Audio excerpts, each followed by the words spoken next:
Sarah Boone had a plan, a twisted little game. Jorge never saw it coming, but she knew just the same. In the darkness of the night, with a smile so sly, she whispered, "Let's play a game," and he didn't ask why. She zipped him up tight in the suitcase of love. No air, no light, just the stars above. He thought it was a joke, just a lover's embrace. Sarah, he cried in that tight, dark space.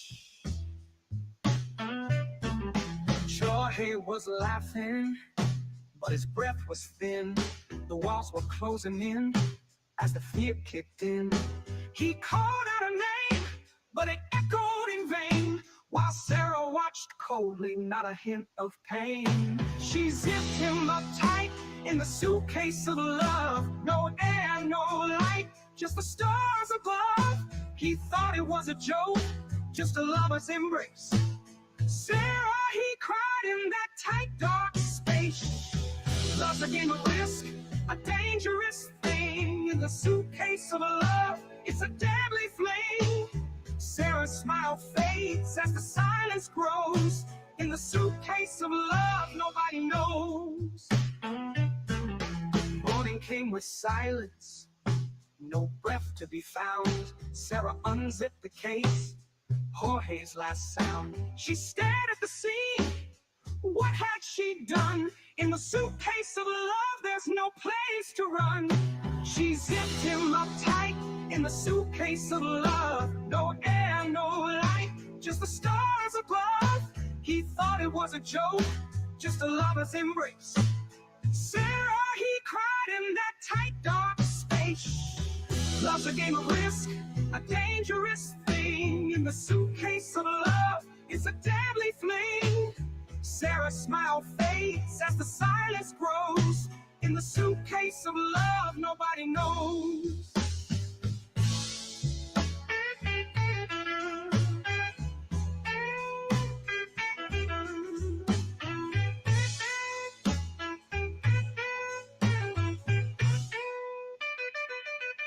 Love's a game of risk, a dangerous thing. In the suitcase of love, it's a deadly fling. Sarah's smile fades as the silence grows. In the suitcase of love, nobody knows.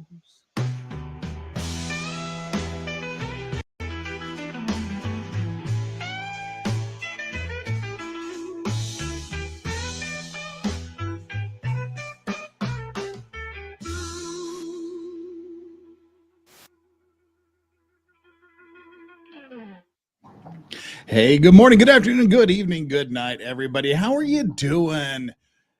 Everybody doing great? It's been a while. We had a nice little weekend there. How's everybody? How is everybody wherever you are, whatever you are doing, whoever you're doing it with, whatever's going on, etc., etc., etc. We're back with more Sarah Boone. Now, why are we doing Sarah Boone? It's over. It's done with, right? Well, not really, because if you watched my closing arguments and verdict coverage, due to time constraints, due to the jury being out, and due to the jury interrupting my stream with a verdict, it was kind of a show. It was kind of a crap fest because we were watching it at 1.5 speed. We skipped a bit. We missed a few things. Weren't paying really close attention. And then the jury came in with a verdict. So we didn't get all of the prosecution's rebuttal. So today and likely tomorrow, we will be looking and taking a little closer look at the closing arguments by both sides. And, well, we had our F at Friday stream last Friday. So we made the emotional support potato pig dogs for the 43rd day in a row. Today, we are on day 44 of the emotional support potato pig dogs. Will we get to day 45? That's entirely up to you.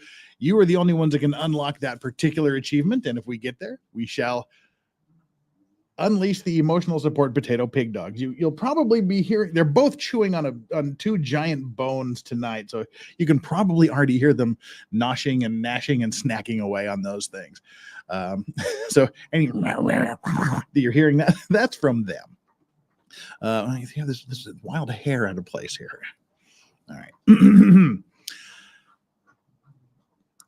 So, Sarah Boone, she's been found guilty of second-degree murder.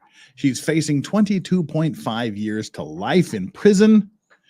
Her sentencing will be on December 2nd. Until then, this is all we have. So today, tomorrow, and December 2nd are likely to be the last times we probably ever have to hear her name again. So let's take a little closer look. But before we do, again, day 44 of the Emotional Support Potato Pig Dogs. And we have J.K.D. Book has been a member for 19 months. Host long will Sarah Boone spend in the Gray Bar Hotel. I threw out the number 40 years just as a gut feeling. But as I've been thinking about it over the weekend, I'm torn between that high of a number and life. I think if the jury was deciding her penalty, it would probably be life. But the sentence will be considered and handed down by the judge in Florida, is my understanding. And I think he might take a lot of factors, no prior offenses, things like that. And but he can also factor in her apparent non-contriteness. She hasn't expressed any sorrow for what happened, and I doubt she will at the hearing. So he could take that, her obstinance, her past behavior, her problems she's had in jail into account, and go for life. I don't know. I'm guessing somewhere between 40 years and life.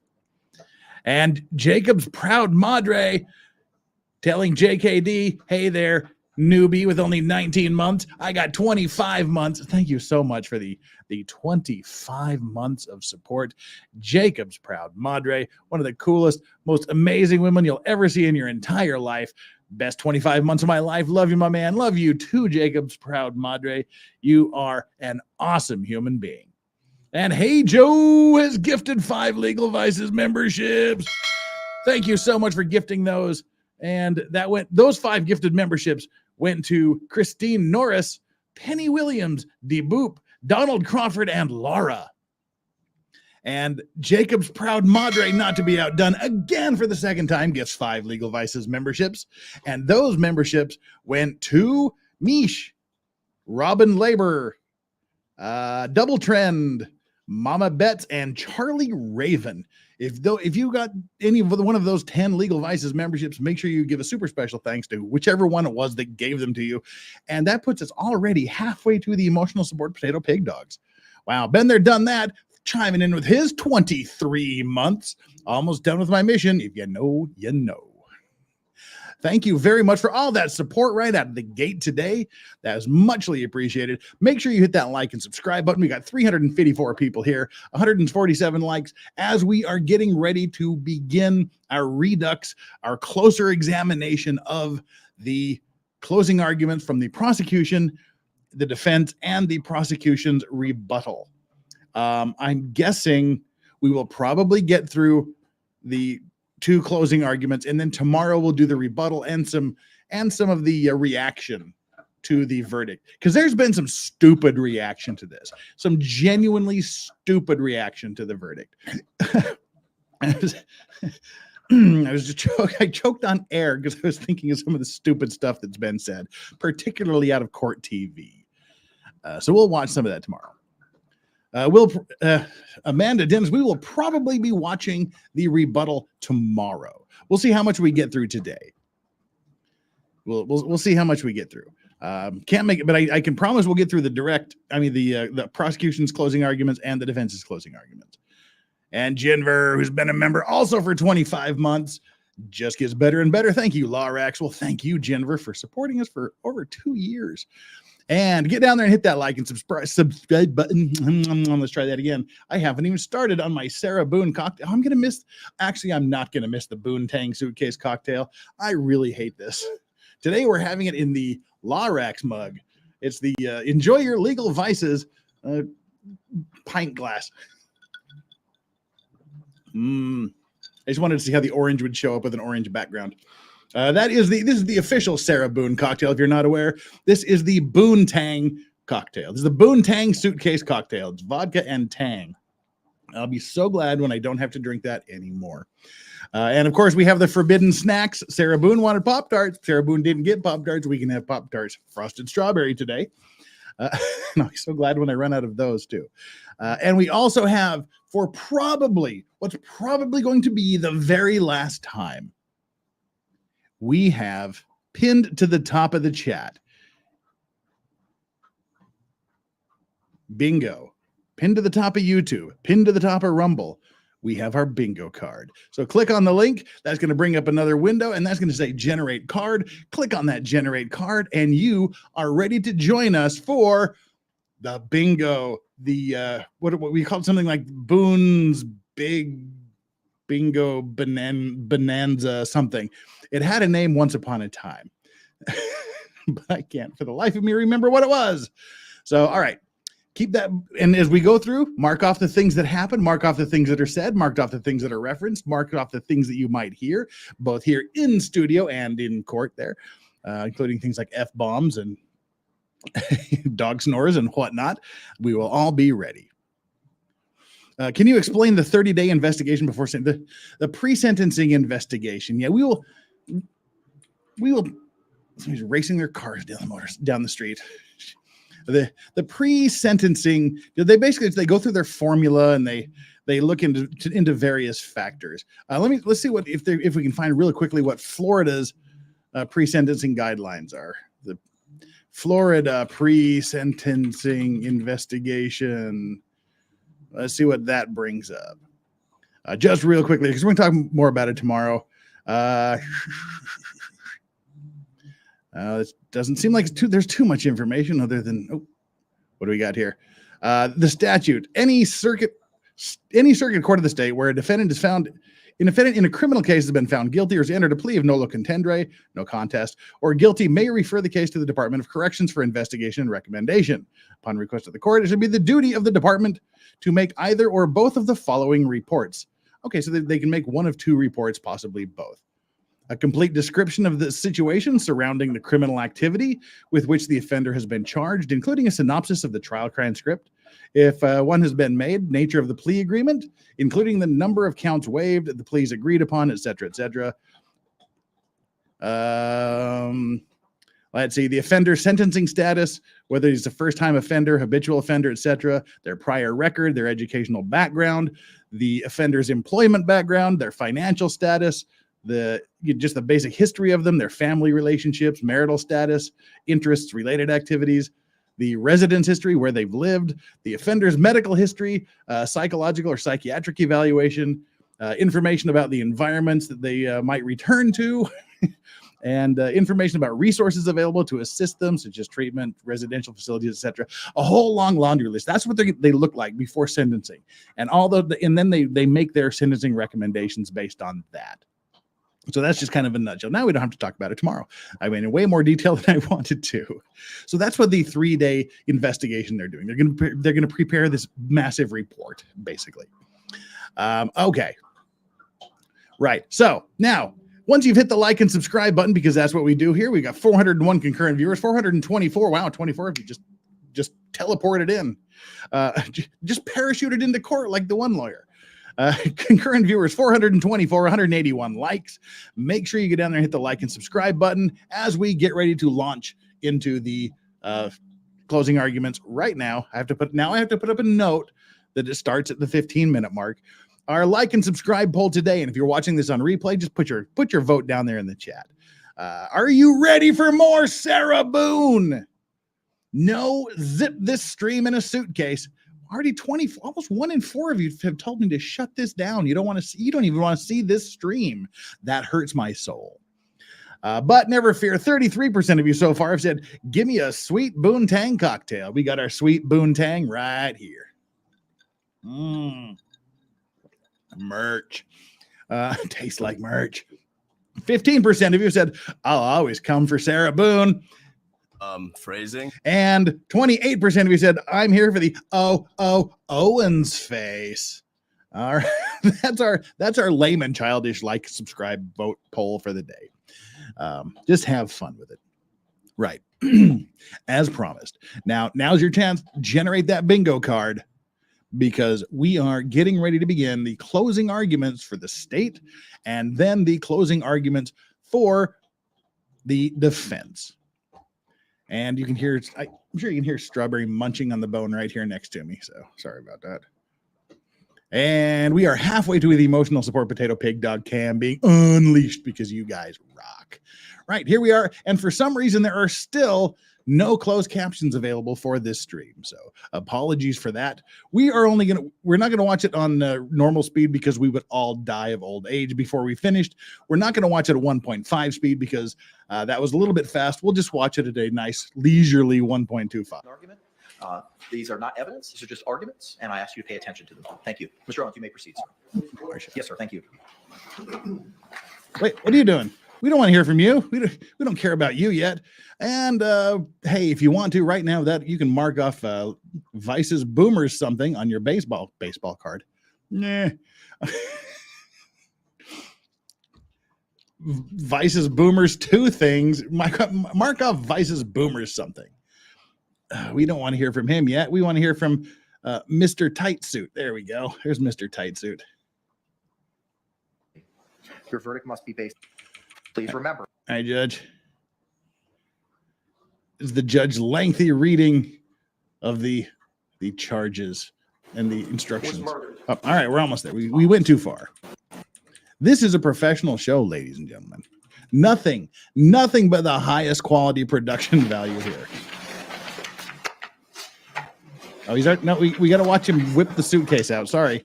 You may proceed. There we go. All right. Now, as I was saying before, I was so rudely interrupted by Owens.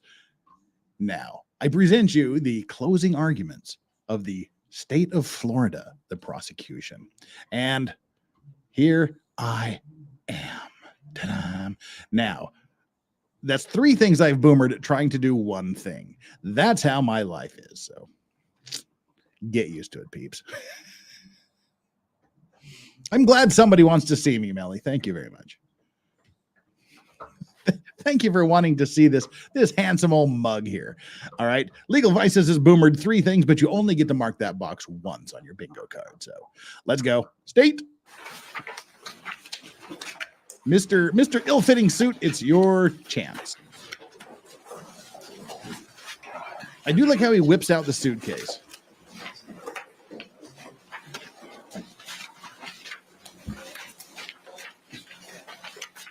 Man, that suit could not be more ill-fitting. This is a box. You know I have to do it. You know I have to do it. I apologize, but we have to do it. Sorry.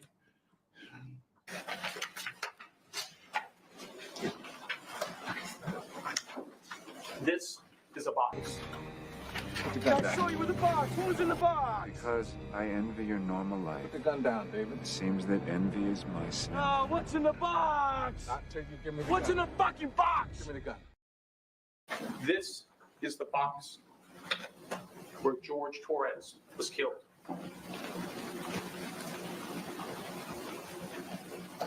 It's a small box, 28 by 20 by 8 7/8 inches. George Torres was zipped up in this box. Vote it. Vote, George Crystal, Torres vote. Took his last panicked breaths in this box. The medical examiner explained to us that with each breath George Torres took in, there was less oxygen in this box. George Torres was murdered in this box. Ladies and gentlemen, on behalf of myself, my trial partner, we thank you for your time and attention in this most important of trials. We now have the law from the judge in this case. This is what our duty is to follow. And let's have a discussion regarding that law that we've just been read and given.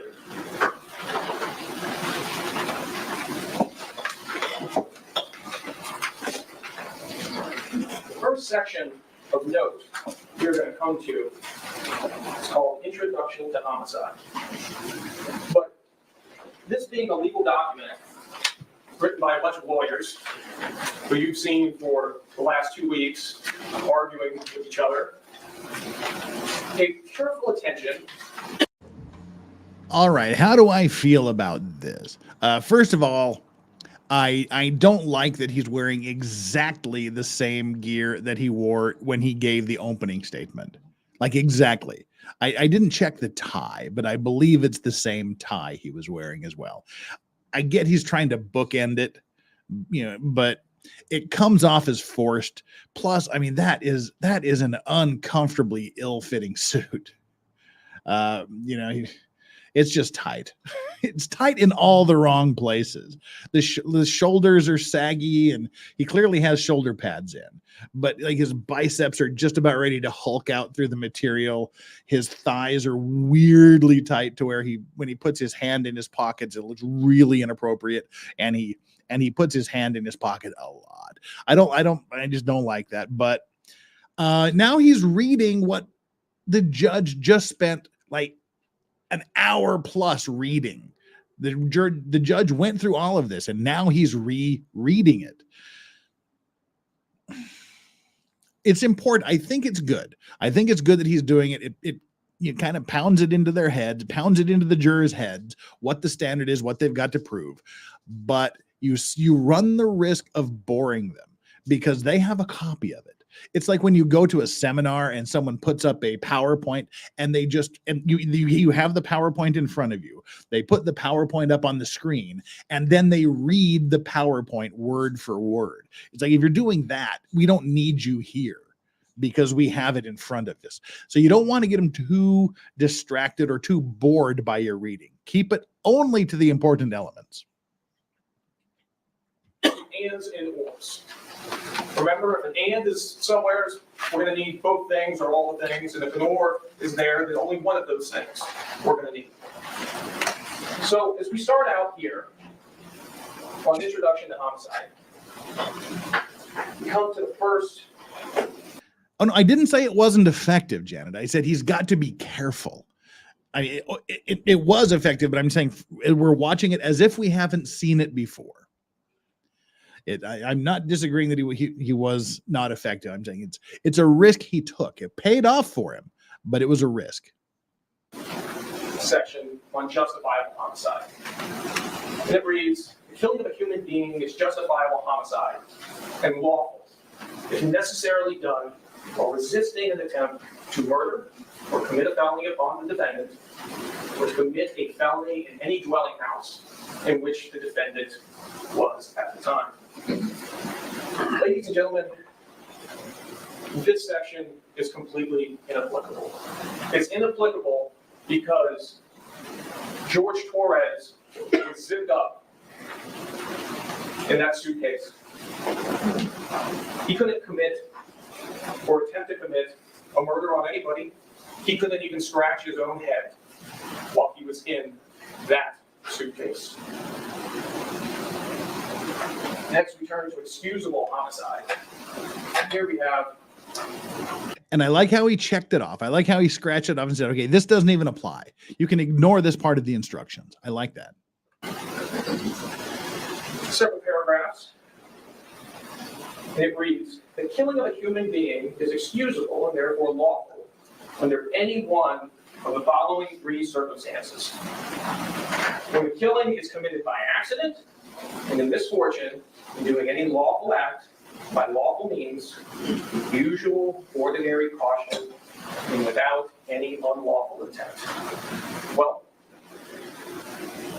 the problem in this circumstance for the defendant is that she took the law into her own hands.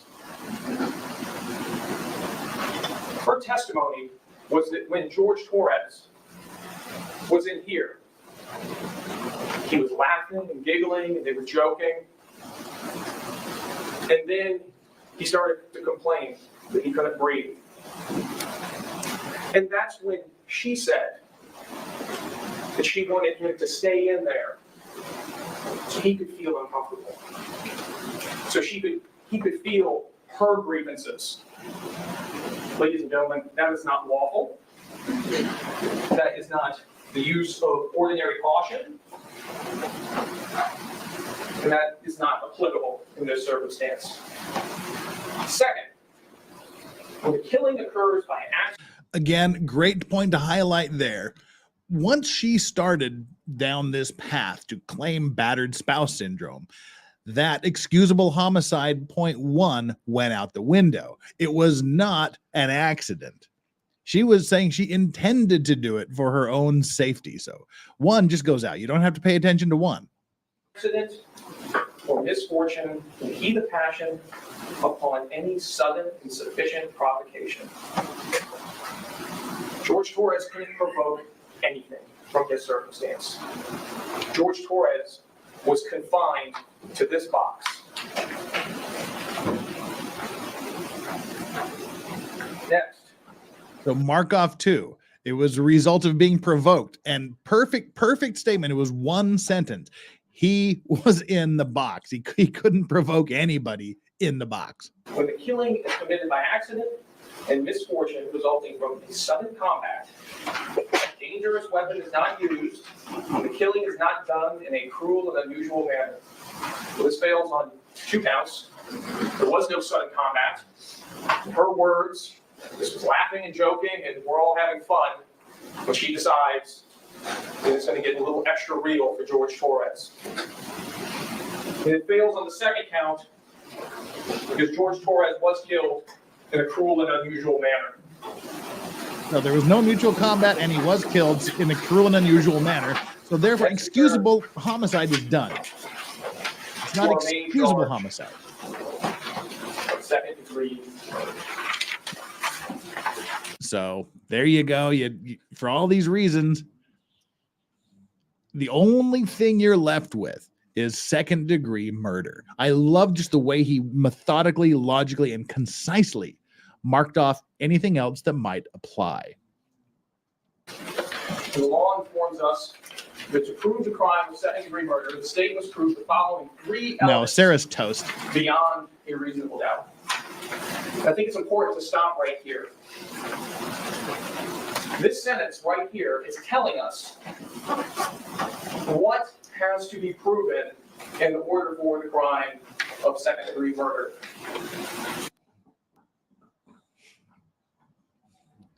Oh, there's a glitch in the matrix. That's them, not me. Special cases. When you were in court, Jeff, how do you start your closing? I don't go to court. I'm not a court-going lawyer. Last time I was in court giving an argument was 28 years ago. 29 years ago. Oh my God. It was 29 years ago. That was a while ago. Yeah. I just critique other people's closing statements. I just critique other people's closing arguments. Come on, buddy. Fix that audio. Me, I'm 55. I just turned 55 a couple of months ago. One fact that conclusively proves each of those elements beyond all doubt. As to the first fact, George Torres is dead.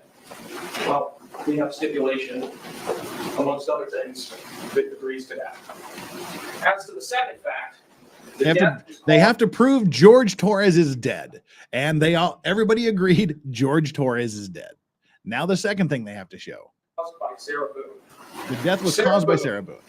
In her own words, from the time that this case began on Sarah February Boone 23rd, admitted 2020, she killed him.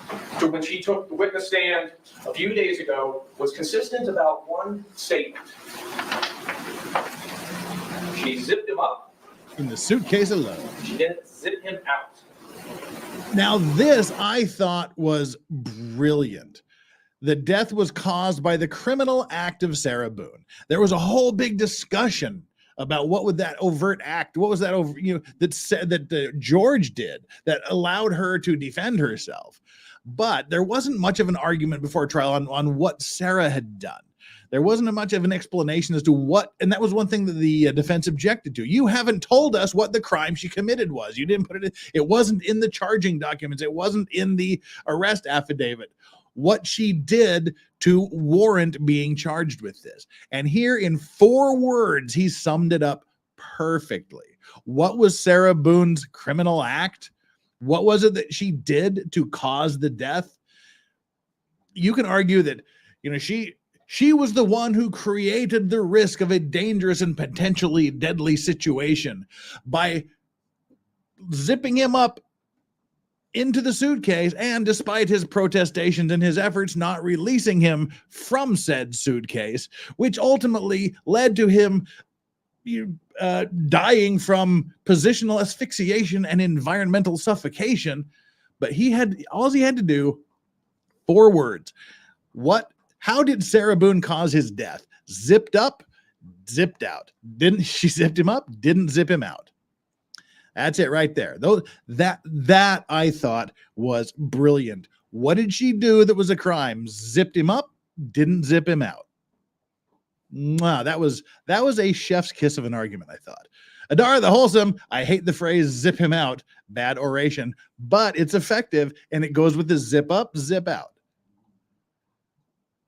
I like that. She zipped him up in the suitcase Of love. and she refused to zip him out.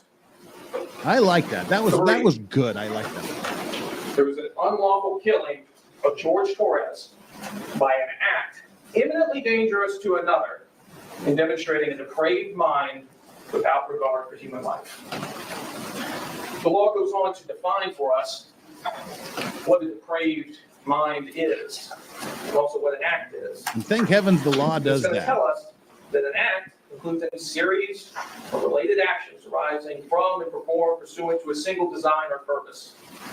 An act is imminently dangerous to another and demonstrating a depraved mind if it is an act or a series of acts that one, a person of ordinary judgment would know is reasonably certain to kill or do serious bodily harm to another, and is done from ill will, hatred, spite, or an evil intent, and is of such a nature that the act itself displays an indifference to human life. Ladies and gentlemen, her conduct fits every one of those things. And if there was a scintilla of doubt that this was not the actions of a depraved mind, I point to you. ING 1062 and states 17. Mr. J, may you publish states 17?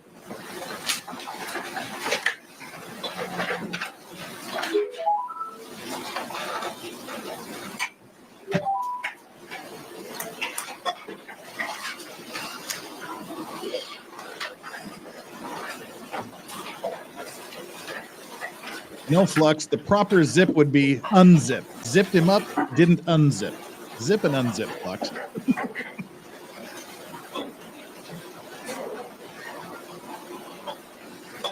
I do like, if you have any doubt what she did was with a depraved mind or not, watch this video. I like how he said that. And then he plays it.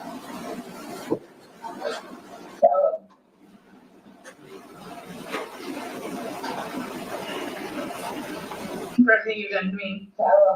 For everything you've done to me. Fuck you. Fuck you. Stupid. That's my name. Don't wear it out. I'll be glad when I never have to hear that again. Yeah, that's when you do when you shake me.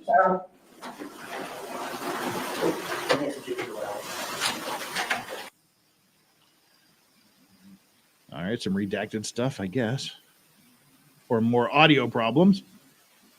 I'm just lighting up my cigar for the day.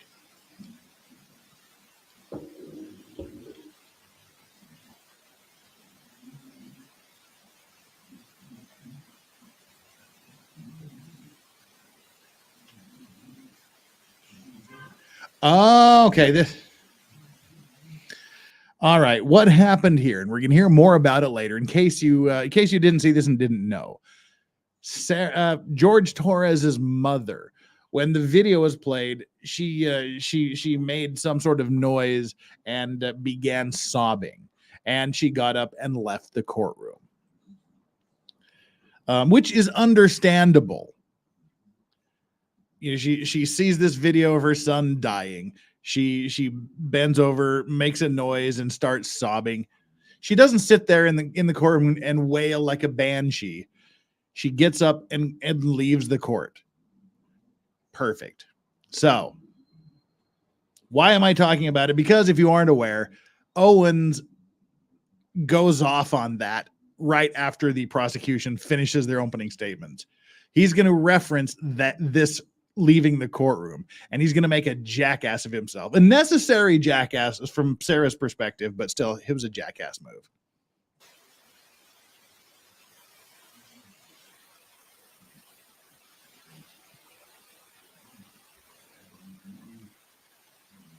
Vivisectus, exactly, and we'll talk about that at the appropriate time. The defense had to do it, but it was still a dick move, but they had to do it.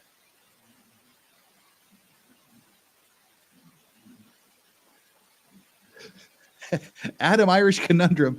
I never want to see those words put together in a sentence ever again. Never. I never want to see those words put next to each other ever again. That's you get 5 minutes in the penalty box for that. That's just pure instigating violence. Oh no. All right, let's fast forward a little bit here until they start talking again. Oh, shudder.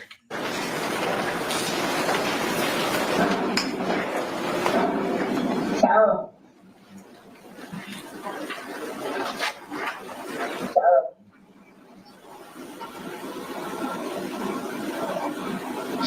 Sarah, I can't believe it. That's on you. Sarah, I can't believe it. It's on you. Sarah. Real ransom. Now you want to give it for it extra. Here we got this. Sarah. Real ransom.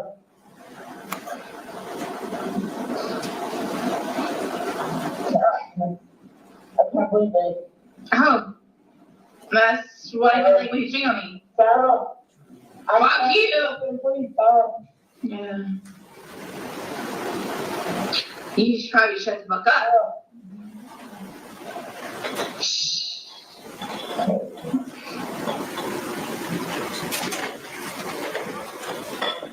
And before he continues, we have Just Don Solus Ginger FOMO 3 days away from 23 months. Damn it. Well, 3 days from now, you can give us your 23-month comments. Thank you very, very much for supporting for darn pert near 2 years.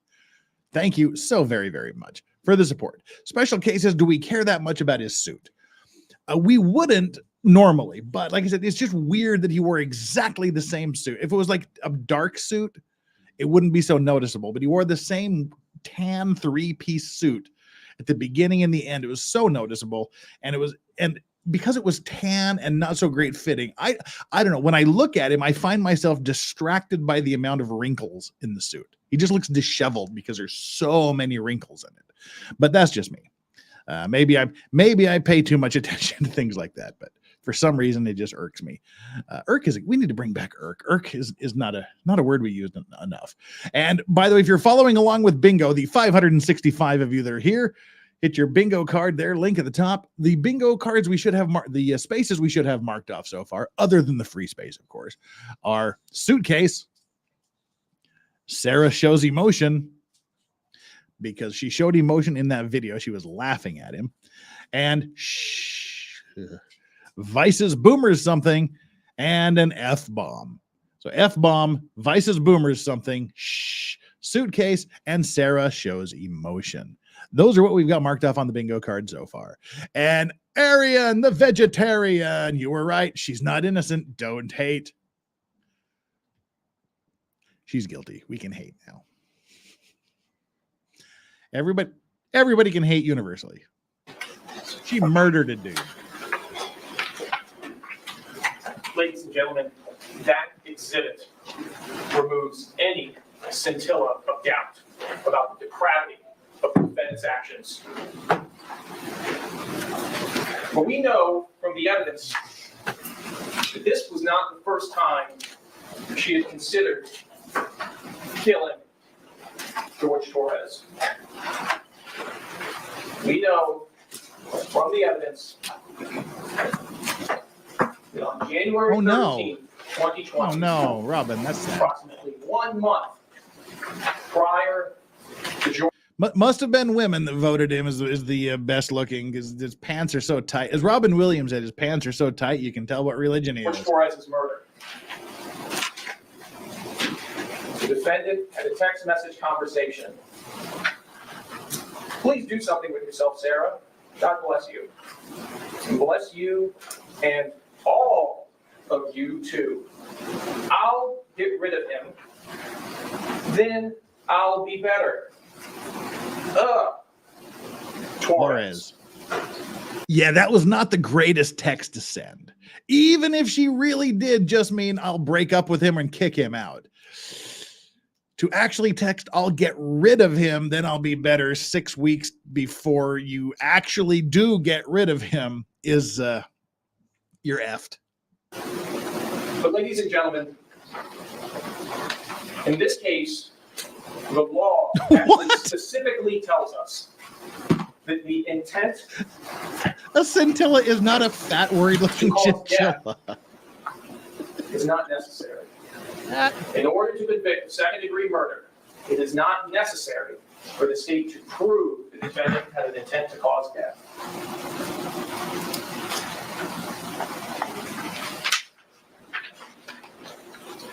Next, we turn. I'm going to bypass the lesser included offenses because though she is guilty of those offenses as well, the law instructs us that she is to be convicted of the highest offense in which the evidence supports, which is second-degree murder in this case. So turning our attention towards voluntary. That's a good clarification. That was a good clarification to the jury that you don't start at the bottom. You don't start at the bottom. You don't start at the least terrible offense and go, okay, he meets that. What about the next up? What about the next one up? All the way up to the top. You have to convict of the highest possible one you can convict him of based on the evidence. So you start at the top. You start at second-degree murder and go, does she meet all of the criteria for second-degree murder? If no, then you go to the lesser included crime of manslaughter. And then if that, something about unlawful negligence or something was the lesser one. You don't go the other way around. So if you tick off all of the boxes and go, yep, she meets all of the requirements to be found guilty of second-degree murder, you don't have to even look at the rest of the document. So I thought that was a good clarification. Certainly would have been useful for something like this, like the Karen Reed trial. That instruction would have helped clarify things a little bit, I think. But so good, again, he's delivering a great argument. He's delivering a great closing argument. Intoxication. If there was any question about the fact that Sarah imbibed alcohol on the night that George Torres was murdered, and that maybe somehow that would excuse the conduct, there'd be some type of defense for the conduct. Well, this tells us that that's not the case. Voluntary intoxication resulting from the use of alcohol is not a defense to a crime. Evidence of a defendant's voluntary intoxication may not be taken into consideration to show that she lacked the specific intent to commit any crime. A person is voluntarily intoxicated if he or she knowingly consumed a substance that he or she knew or should have known could cause intoxication. Voluntary. And there are people that argue that. There are people that argue, oh my gosh, I was too drunk. I can't possibly be held liable for it because I was too drunk to know what I was doing. Diminished capacity. And Florida says, nope, sorry, you got yourself in that situation, so that's not a defense. You getting yourself drunk is not a defense to a crime. Intoxication is not a defense to second-degree murder, manslaughter, or culpable negligence. Ladies and gentlemen, there's Culpable negligence. That was the third one. evidence of the defendant's intoxication from watching her on the public surveillance, buying the bottles of wine with George Torres, to her admissions to drinking, to her voice that we heard on the video while she was torturing George Torres. Next, we come to defenses.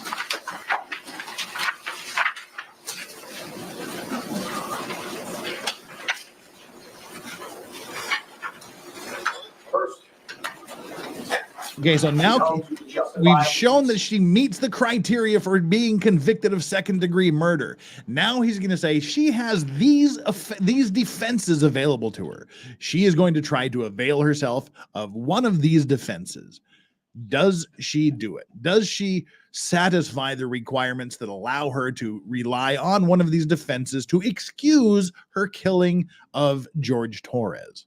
Of deadly force. It tells us it is a defense to the crimes of second-degree murder, manslaughter, and culpable negligence that the actions of Sarah Boone were justifiable use or threatened use of deadly force. Sarah Boone does not have the burden of proving that she was justified in using deadly force.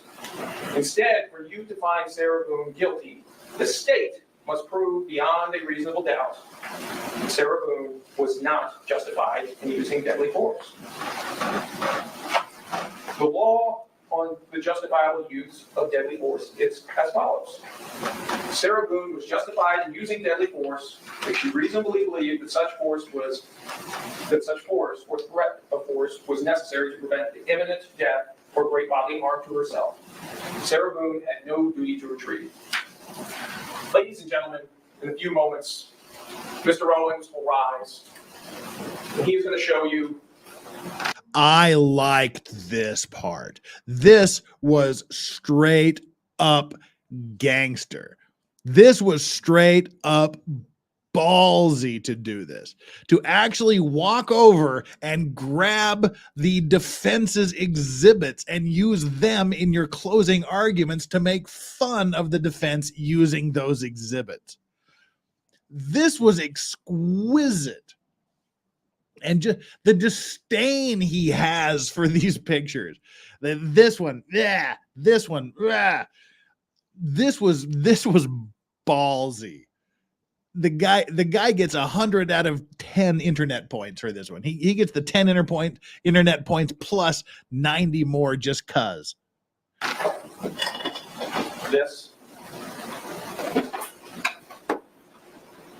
This is ballsy. He's going to show you these horrible, stupid pictures. And this.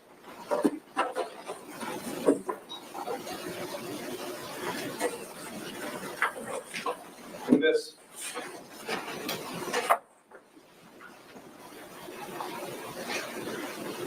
And he's going to talk, and this as well, about the list of grievances that Sarah Boone had for George Torres. He's going to talk to you about curtain rods.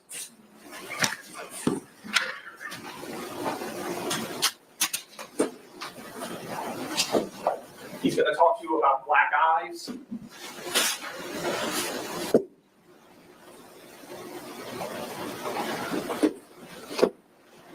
He's going to talk to you about what an awful, awful boyfriend George Torres was.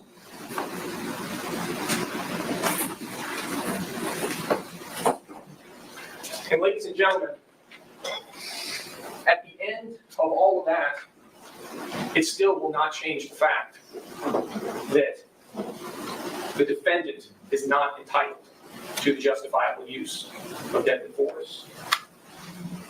Because as we continue to read this instruction, it tells us In deciding whether Sarah Boone was justified in using the use of deadly force, you must consider the circumstances at the time the force or the threat of force was used. Danger need not have been actual. However, to justify the use of deadly force, the appearance of imminent danger must have been so real that Sarah Boone actually believed that deadly force was necessary. That's an important sentence right there. That's very, very, very important. Not only does the danger doesn't have to have been actual. She doesn't really have to have been in imminent danger of physical harm or death. But, as it says, however, to justify the use of deadly force, the appearance, the belief of imminent danger must have been so real that Sarah Boone actually believed that the use of deadly force was necessary. So it doesn't have to have been real, but it had to be so real that she believed it was real. She actually believed it was real, not made up believe it was real. That's an important sentence. Moreover, to justify the use of deadly force, and this is important, a reasonably cautious and prudent person under the same circumstances would have believed the use of deadly force was necessary. And don't go away so fast there. Again, moreover, even what's more importantly, not only does this belief have to be an actual belief that you were in imminent fear, imminent danger, but the normal everyday person would also, under the same circumstances, would have believed that the use of deadly force was necessary. You don't get to be the special snowflake and say, I don't care what everybody else would believe. Little old me, I believe that the danger was real, so therefore I use deadly force. It also has to be that under the same situations, a reasonably cautious and prudent person would come to the same conclusion that the only possible thing for you to do was to use deadly force, that this use of deadly force was justified. I shouldn't say the only possible thing. There's lots of things, but that the use of deadly force was justified. Can't just be her. It's got to be something that the normal, average, ordinary, reasonably cautious, prudent person would go, yep, I think she was justified in using deadly force. Would have believed the use of deadly force was necessary. Ladies and gentlemen, no reasonably prudent and cautious person would believe that a man who could barely fit into this box, who was incapable of movement, who was begging for his life, who was slowly asphyxiating, suffocating with each breath, would have needed to use deadly force against him. The justifiable use of deadly force utterly fails, utterly crashes like a house of cards. But there's more. However, the use of deadly force is not justified if you find that Sarah Boone used force to initially provoke threatened use of force against herself. Let's stop there before we consider the next two paragraphs. Some of the most critical testimony in this trial is her testimony on the stand. It was a great day. We were doing puzzles and artwork, dancing with the dogs, listening to music. Tag, you're it, hide and go seek time. George gets into the suitcase. She comes and zips him up. They were still laughing about it. We're still laughing after he's zipped up in the suitcase. And then that's when George had the temerity to ask, George Torres had the temerity to ask to be unzipped from the suitcase. And that's when Sarah Boone decided he needed to suffer. She was the initial aggressor, ladies and gentlemen. She provoked the use of force in this case. In her own words, we were laughing and playing right before he wanted to be let out because he couldn't breathe. So again, you can't create the situation that results in you having to use deadly force. You can't be the instigator. You can't be the initial aggressor and then later go, oh, I started this shit, but now I'm justified in finishing this shit. You can't do that. Paragraph 1. The threat of force asserted toward the defendant was so great that she reasonably believed that she was in imminent danger of death or great bodily harm and had exhausted every reasonable means to escape the danger other than using deadly force on George Torres.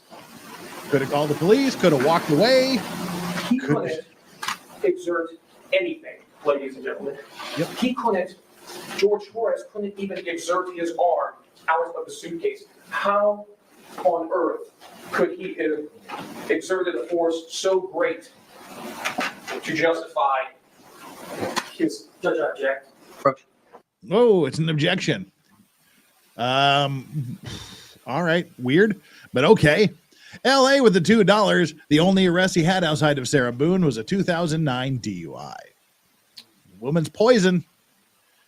Arian the vegetarian with another $2. I mean, don't hate me. Arian, I would never hate you. I would never hate you. You're awesome.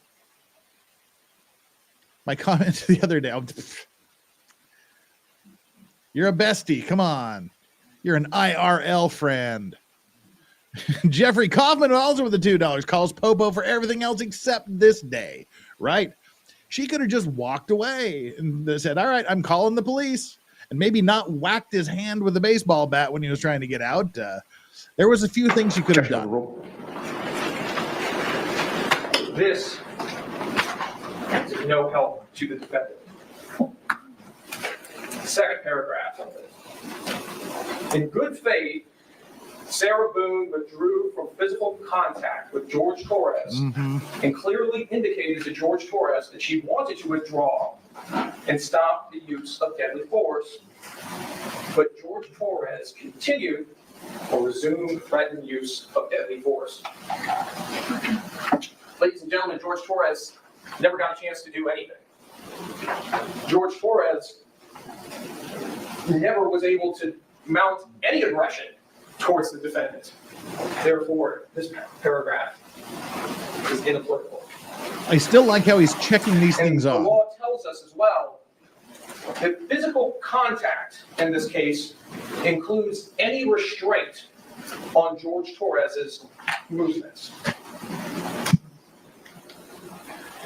The law also tells us, again, to find that Sarah Boone, because of prior threats or difficulties with George Torres, had reasonable grounds to believe that she was in danger of great bodily harm, of death or great bodily harm at the hands of George Torres. You may consider this fact in determining whether the actions of Sarah Boone were reasonable. Now, we're going to get to battered spouse syndrome in a moment. But again, I submit to you, this will be the opportunity for the defense to air grievances in regards to George Torres. But again, those grievances will not change the law, and they will not change the fact that the justifiable use of deadly force fails as a defense for the defendant.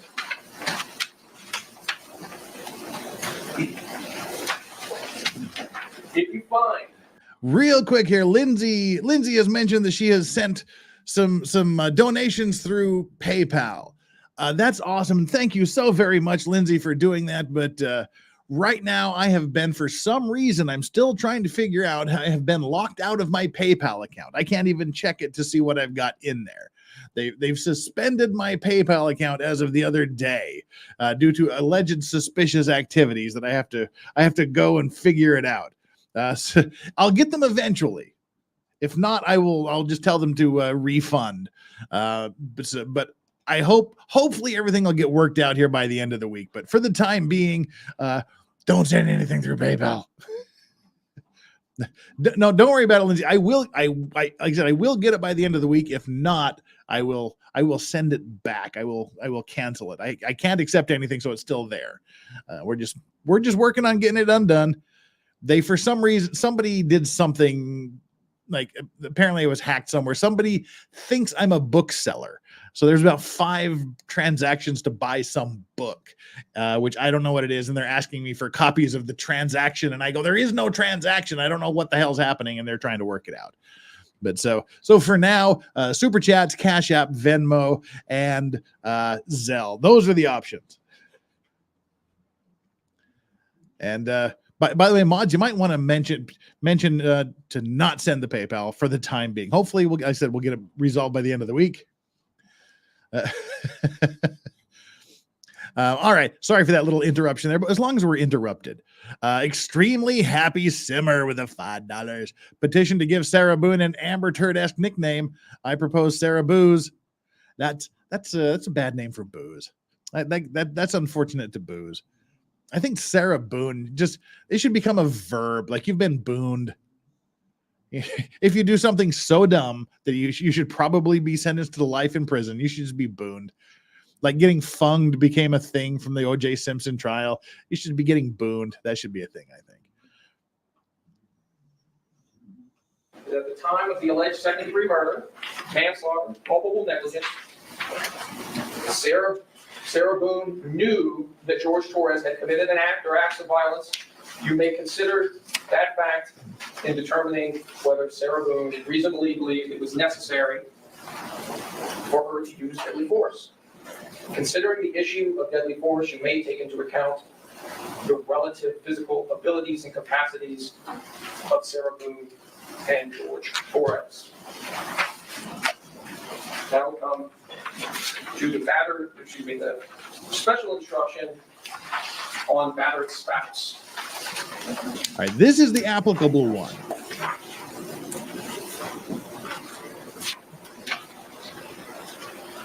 You have heard evidence that Sarah Boone suffered from battered spouse syndrome.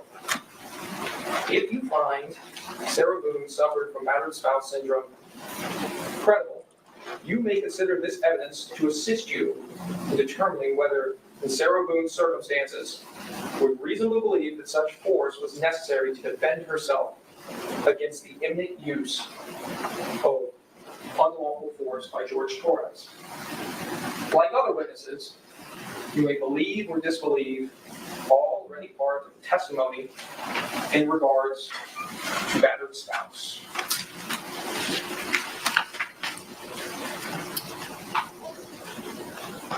Ladies and gentlemen, we've heard from 3 experts in the areas of battered spouse. In this case, I think at the outset, it's important to note what battered spouse is and isn't, and what the law instructs us here.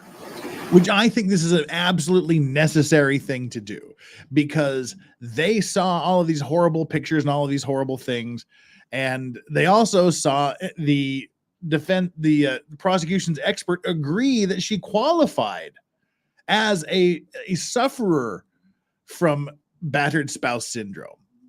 The prosecution's own expert witness said, yes, she does qualify as someone who suffers from battered spouse syndrome.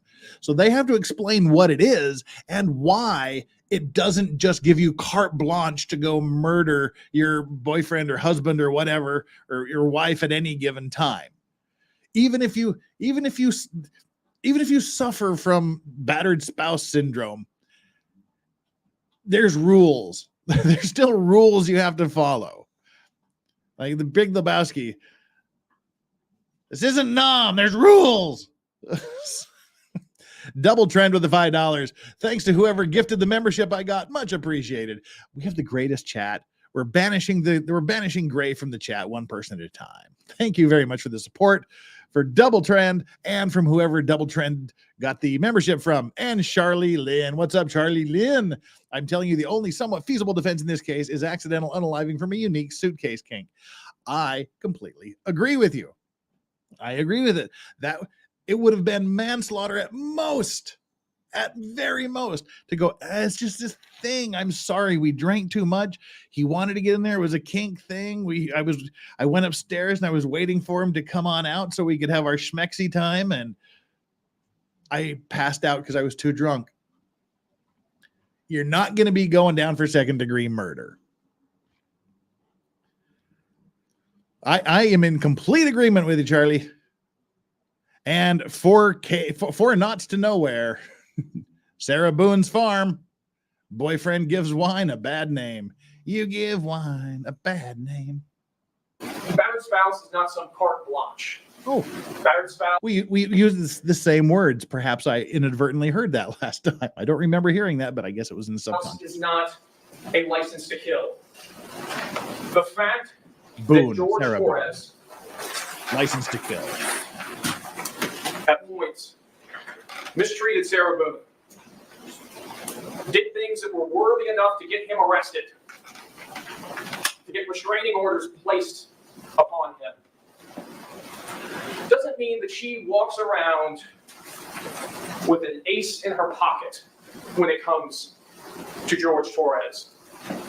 It doesn't mean that because he did these awful bad things, that now through the rest of time, she's a battered spouse and she just has the right to kill him. Yeah, that's not how or it to works. make him suffer, or to punish him, or to make him feel uncomfortable, or decide that he needs to be confined to a box. No. What the battered spouse syndrome instruction does, it talks about the imminency of fear. And when we heard about that testimony, we heard about it from Dr. Harper, and we heard about it from Dr. Brandon for the defense. And some of the testimony was a little difficult to understand at points, but there was one point in Dr. Brandon's testimony that was very critical. Dr. Brandon talked about rule-outs. He talked about the fact that when emotions and emotional reactions I just had to check to see if we were still at 1.25 trauma speed. and trauma-based disorders, other possibilities have to be ruled out before we can even ascribe those actions to battered spouse syndrome. Other possibilities, according to Dr. Brandon, include alcohol abuse. Dr. Harper should have listened to Dr. Brandon's testimony because Dr. Brandon completely undercut Dr. Harper's testimony. Yeah, Dr. Harper that's true. relied heavily on the words of the defendant, who was abusing alcohol at the time of these events. And then you heard from the expert for the state, Tanya Warner. In her opinion, was much more straightforward. Remember, Dr. Brandon did not render an opinion as to whether or not she suffered from battered spouse. Dr. Warner said affirmatively, yes, I believe she did suffer from battered spouse syndrome. So here he's saying our own witness, Werner, said, I believe she suffered from battered spouse syndrome. Now they've got to explain why it doesn't apply in this case. But she also applied what Dr. Brandon was talking about. Other possibilities have to be ruled out as the trigger for a behavior, for an event.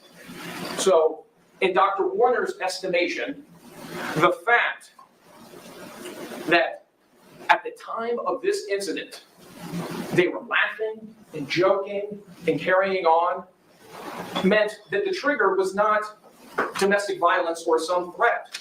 In the defendant's own words, the trigger was him wanting to get out and her being reminded of the bad things that he had done to her. That's not imminence of fear. That's a reminder of bad things a person has done. And again, even if you were to believe that she was battered spouse triggered at the time of this event, it still does not save the day. Because all the battered spouse trigger law tells us is that it goes to that imminency requirement. It doesn't say there's no imminency requirement. It doesn't say that, look, if you're suffering from battered spouse and you're triggered by battered spouse, then, hey, there's no more imminency requirement, do as you wish. It just gives the ladies and gentlemen of the jury another thing to consider in determining whether or not that threat was imminent. And we know from the evidence, we know from the videos, there was absolutely no threat. And we know there was no threat because George Torres never got out of that box. He was never got out of that box until sometime on the early afternoon of February 24th. Mr. J, can you please publish from stage 21?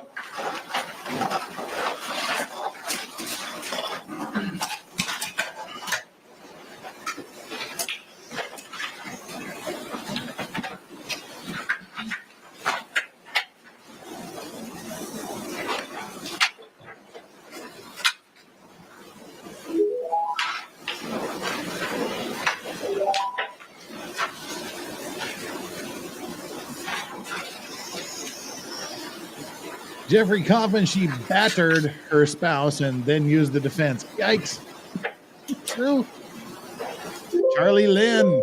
But even that, this is the Suitcase King defense. Even that would be a huge stretch. My heart hurts for George and family. I truly believe she is a danger to society due to her complete lack of empathy. What the hell? I didn't do that. I clicked way up here. Okay, Boomerang, as always, that's me. All right, F it. Dang it. That annoyed me. Now I got to find that place. He read through that. He read through that. Read through stuff. Wait, what? Oh, man.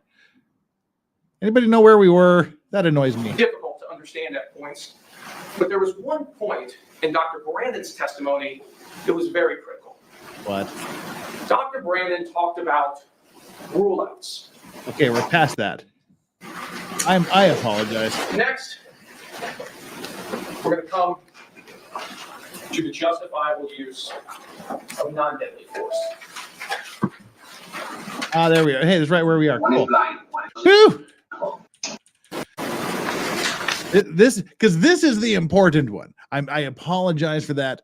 Let me not do 8 things at once here. My heart truly hurts for George and family. I truly believe she's a danger to society due to her complete lack of empathy and inability to take any responsibility. Completely agree with you. Thank you so much for that. And we're looks like we're about 10 away from unleashing the emotional support potato pig dog. Woo woo. So, all right. This is the important part where she gave him a script and forced him to read it and told him what to say, which was, Sarah did nothing wrong. She's an angel. She's a wonderful person. I take all the responsibility. This was some bullshit here. If I was a juror on the fence, and I would have been convinced of her guilt long ago, but if I would have seen this, which was right near the end of the state's case, it would have been over for her. This is beyond nutty.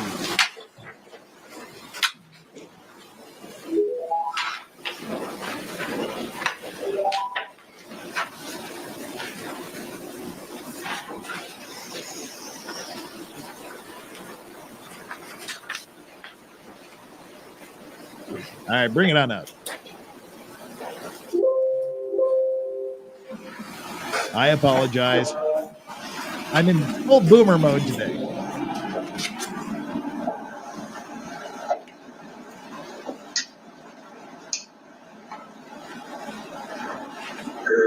I'm going to go to court and I'm going to tell the judge, listen, my fiance has nothing to do with this. And she is forcing him to say this. She's recording him saying this. At first, when I was watching it the first time, I thought, okay, he's making a video, taking responsibility for this. That might be a good thing. And then she starts telling him what to say. And I'm like, holy shit. This is doomsday for her. absolute doomsday. We were both taken and got in an isolated situation that has never happened before. I love my fiance. She's a good woman. For being in trouble in her life, she has a 7-year-old son that she loves and cherishes. A blind Boston Terrier. She has 2 dogs. One is blind, one is deaf. She goes around and she's driving and sees an animal that's injured. She'll stop in the middle of the street, no matter what kind of traffic it is, just to make sure that that animal doesn't get injured any more than where it already has. We both love each other. We both live together. Yes, every relationship has their arguments, but we are not the type of people that you guys are portraying us to be. She Especially her. Right there, when she started, I mean, okay, I'll give her the Boston Terrier thing. Don't forget to mention my Boston Terrier. But right there, when she's like, "No, this is where I lost my crap." I'm just like, "Oh my God, this is unfreaking believable that she would record something like this." And as KL Burke said up in chat a little while ago, this is a hostage video. This is exactly what it is. Read this script. And hope we don't lop your dome off. So please, if you can, dismiss this case. Close. Drop it. She is not the type of person. Good person. Great person. Angel. I know she'd be an angel. Oh my God. She's close to it. Best thing that has ever happened to you. Yes, ma'am. And I love you to death. And I hate that we're going through this right now. Sonnet. What? And it did. Because I love you. Whatever you understand. God will prevail, and it will take us out of this situation. Love you. Oh my Lord. Clearly, George Torres is dominating the defendant. Clearly, George Torres is the one telling the defendant what to do. Clearly, George Torres is the one calling the shots at 4748 France Lane. Ladies and gentlemen, are we so sure that George Torres wasn't the person suffering from battered spouse syndrome?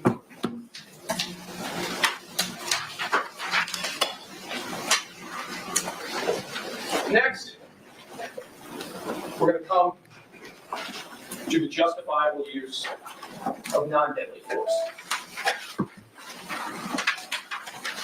The language and the arguments are pretty close to what we've already heard in the deadly force instruction, including the key language that it requires a reasonably cautious and prudent person under the same circumstances would have believed that the use of non-deadly force was necessary.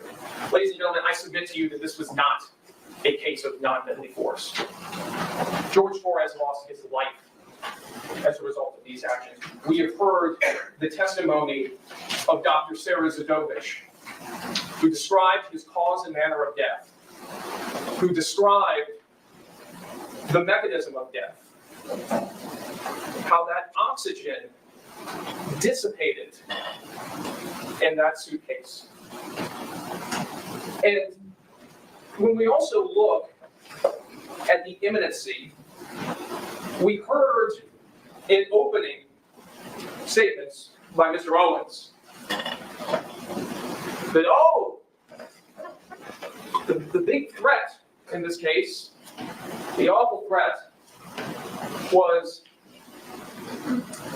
in the magic 9 minutes between the video at 11:12 that she took, torturing George Torres, to her follow-up video at 11:23, after she had moved the suitcase.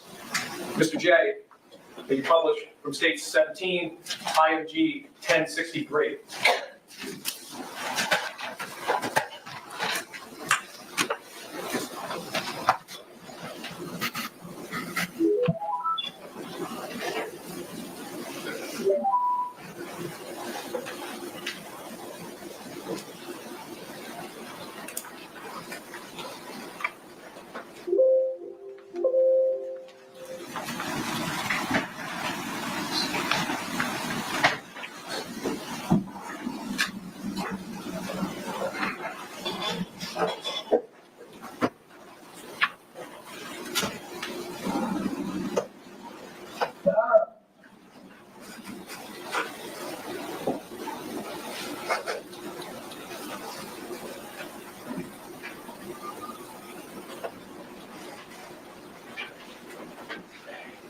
was a short video.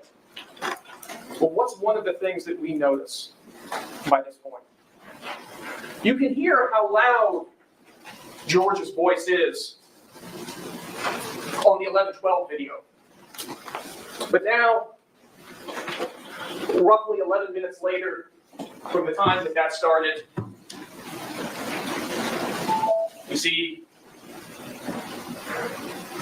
that the makeshift coffin that he's in has been moved, and his voice now is softer. The life is draining from George Torres, and it's evident in that video. And that, ladies and gentlemen, is evidence that there was no threat in the magic 9 minutes that was not recorded. There was only George Torres in this box, slowly being killed.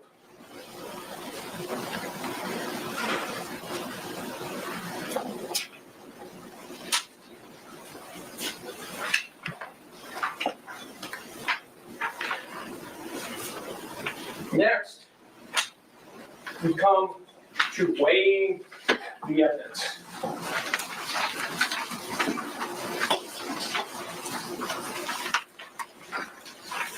This instruction tells us it is up to you to decide what evidence is reliable. You should use your common sense in deciding which is the best evidence and which evidence should not be relied upon in considering your verdict. You may find some of the evidence not reliable or less reliable than other evidence. You should consider how the witness acted as well as what they said. Some things you should consider.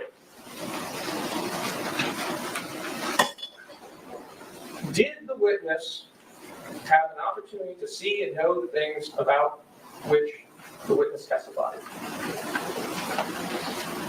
In focusing on the defendant, absolutely.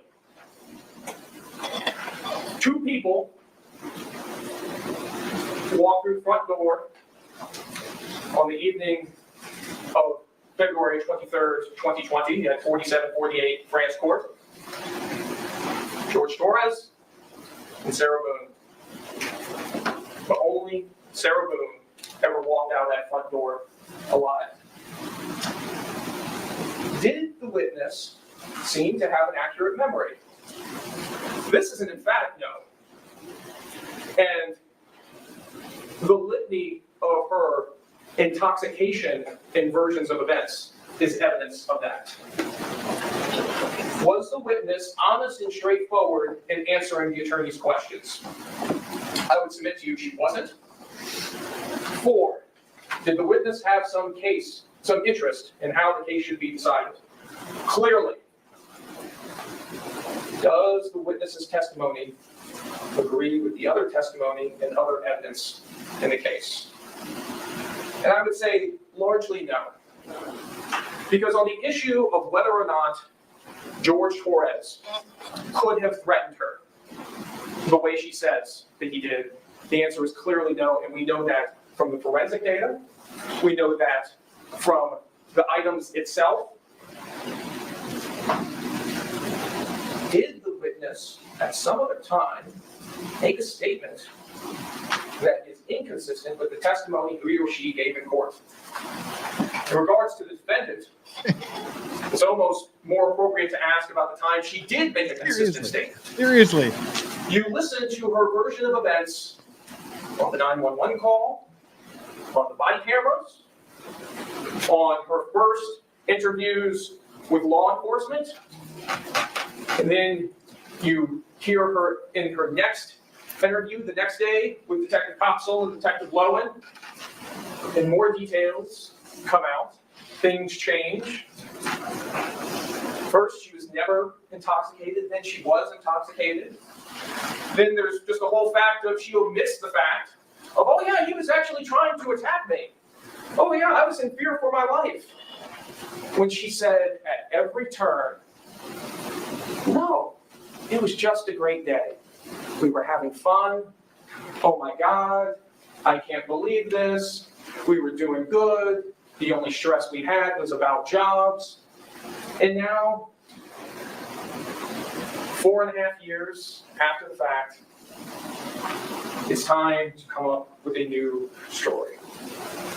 But ladies and gentlemen, I submit to you that the truth does not change. The facts do not change.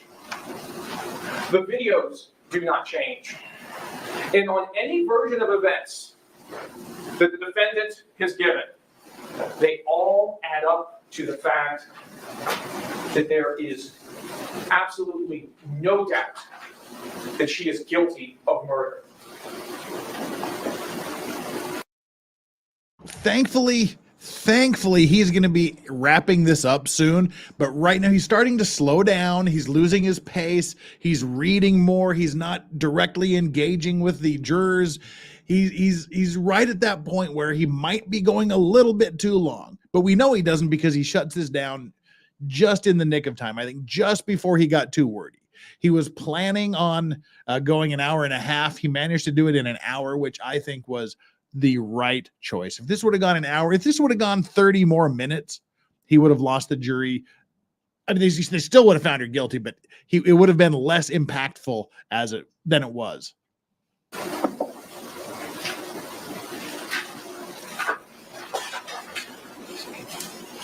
I ask you, ladies and gentlemen, do you have any doubt about Nope, the let me, defendant's I'm thinking guilt it. Sorry. Just watch me take a drink. when she described using that baseball bat to hit George Torres's fingers back in the suitcase when he attempted to save his life? Do you have any doubt when she is given how many versions of events in this case? Do you have any doubt after hearing the testimony of her neighbors about the loud crash and the arguing that night? Do you have any doubt after hearing the testimony of Dr. Sarah Zagovich? Do you have any doubt after watching the videos of George Torres being murdered and her laughing about it and talking about the fact that he cheated on her? Do you have any doubt after reading the text messages from her phone? After seeing the videos of how she controlled and manipulated George Torres? And if you say, Mr. Cacciatore, I still have a doubt, well then the law asks you, is that doubt to an element? And is that doubt a mere possible doubt? A speculative? An imaginary? Or a forced doubt? I submit to you the idea that she had to do this because she was a battered spouse is an imaginary doubt. It's a doubt born from the imagination of Sarah Boone. It is not a reasonable doubt.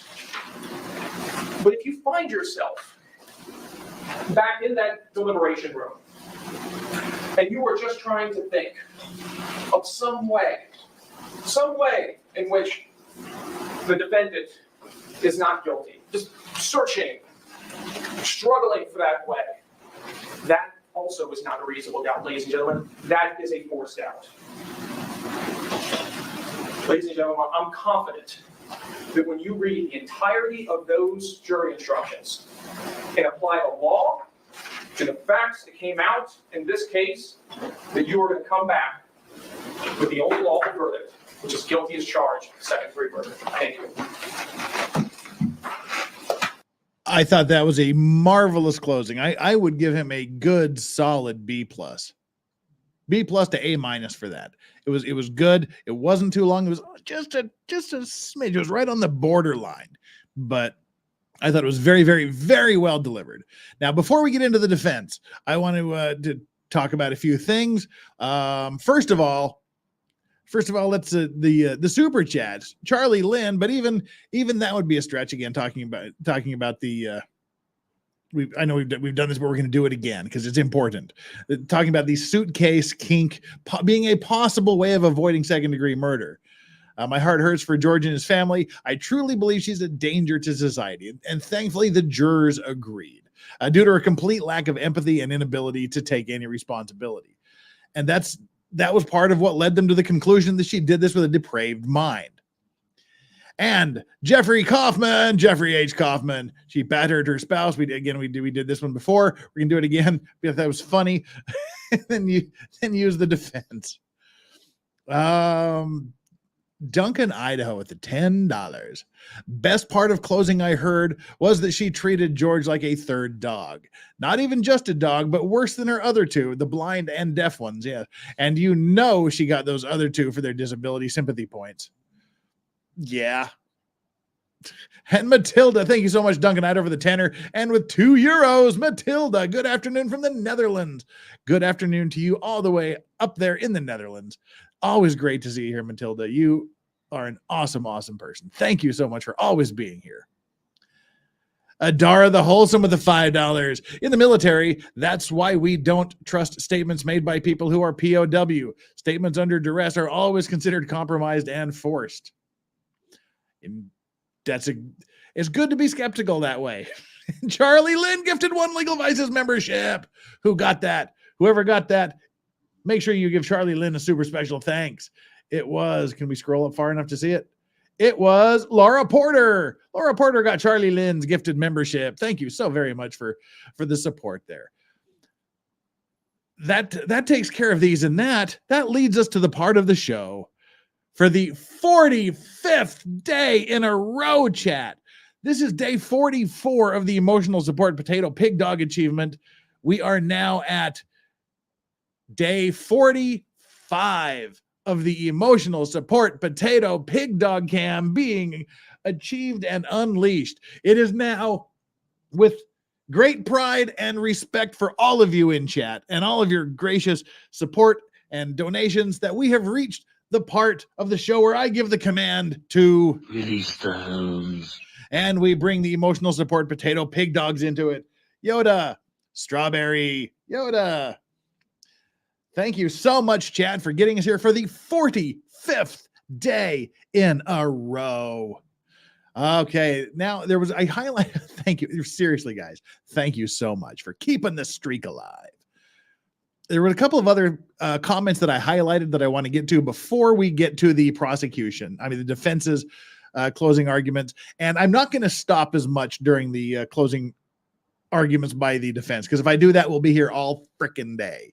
I'll just talk over him. And if I miss something really important, tell me to go back and we will.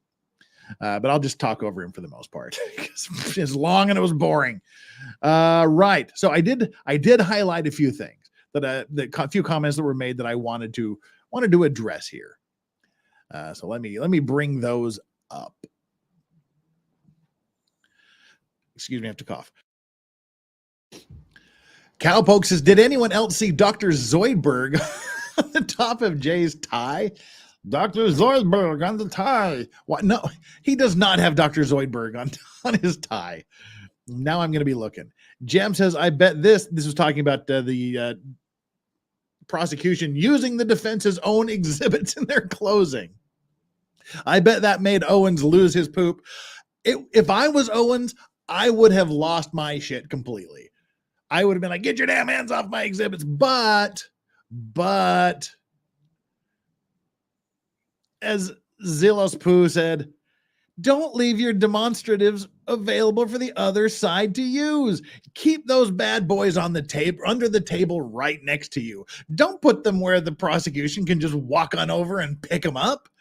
Although I would have hated it, and although I would have probably lost my crap, it was my fault. It would have been my fault for leaving them there.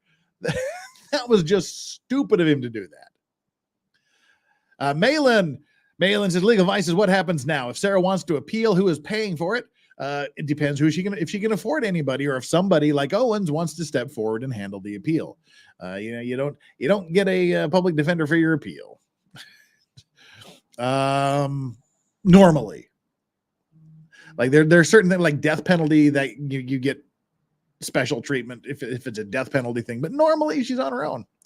And how much time does that take? Appeals can take years and years and years and years and years. So yeah, don't even be worrying about it. Oh my God, she's got nothing. She's got nothing on appeal. The judge made pretty damn sure of that.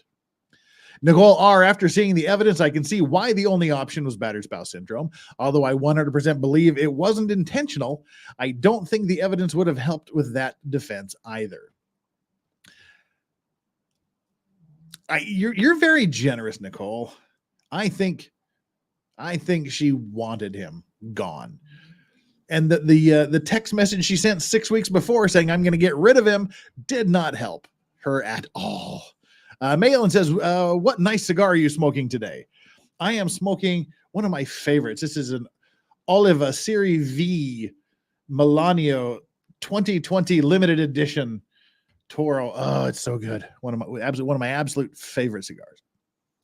And Alan says he looks like Calabos from the original Clash of the Titans. I hate you for saying that, Alan. I cannot unsee that. If any of you are fans of the original Clash of the Titans, kind of did. And yeah, that hit George saying, I love you to death.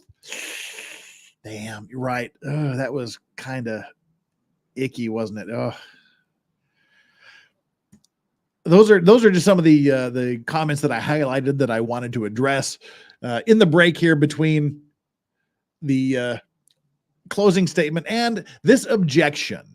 Now, remember, I said we're going to go back to the part of the prosecution's closing where they showed the video and George Torres's mother made some sort of audible noise and began sobbing and then stood up and walked out of the courtroom. We're going to go back there because Owens is about to make a huge stink about that, which he had to do. We had potentially criminal Sean on here the other day. He completely agrees, and I completely agree. If you are the defense, everything, the color of the prosecutor's tie has to be grounds for an objection and an attempt to dismiss. Somebody makes a noise, motion to dismiss. Somebody steals your props, motion to dismiss. You have to make these motions to dismiss absolutely every opportunity you can as a defense lawyer, but it still comes across a little bit petty and quite a bit dickish.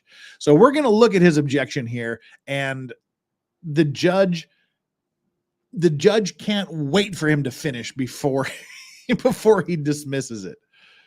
Before he denies the motion to dismiss. Chris Scarborough with the $2. I thought the judge was the best I've seen. This judge is phenomenal. Absolutely a phenomenal judge. All right, let's see. Members of the jury, it is 4:04. As I promised, we were going to take that afternoon break before the defense proceeds with their closing argument. Get the jury out of here. May proceed. And her hair is starting to be a little disheveled. Fair trial, I think. All right, so now he's going to explain why George Torres's mother crying in court after seeing her boy dying in a suitcase is grounds for a mistrial.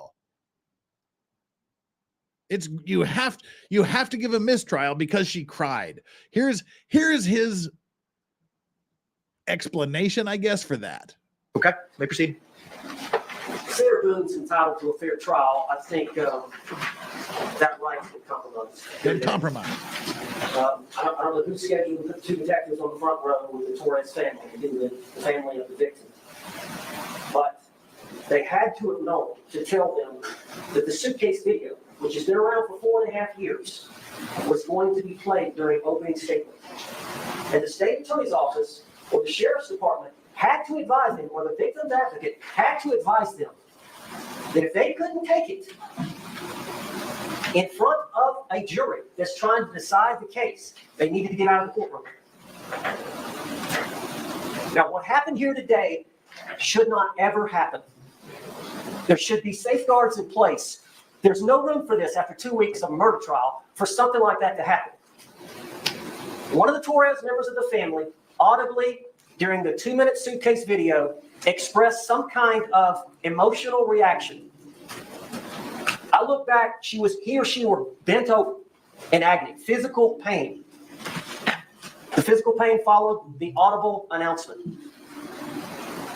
You can't unring that bell.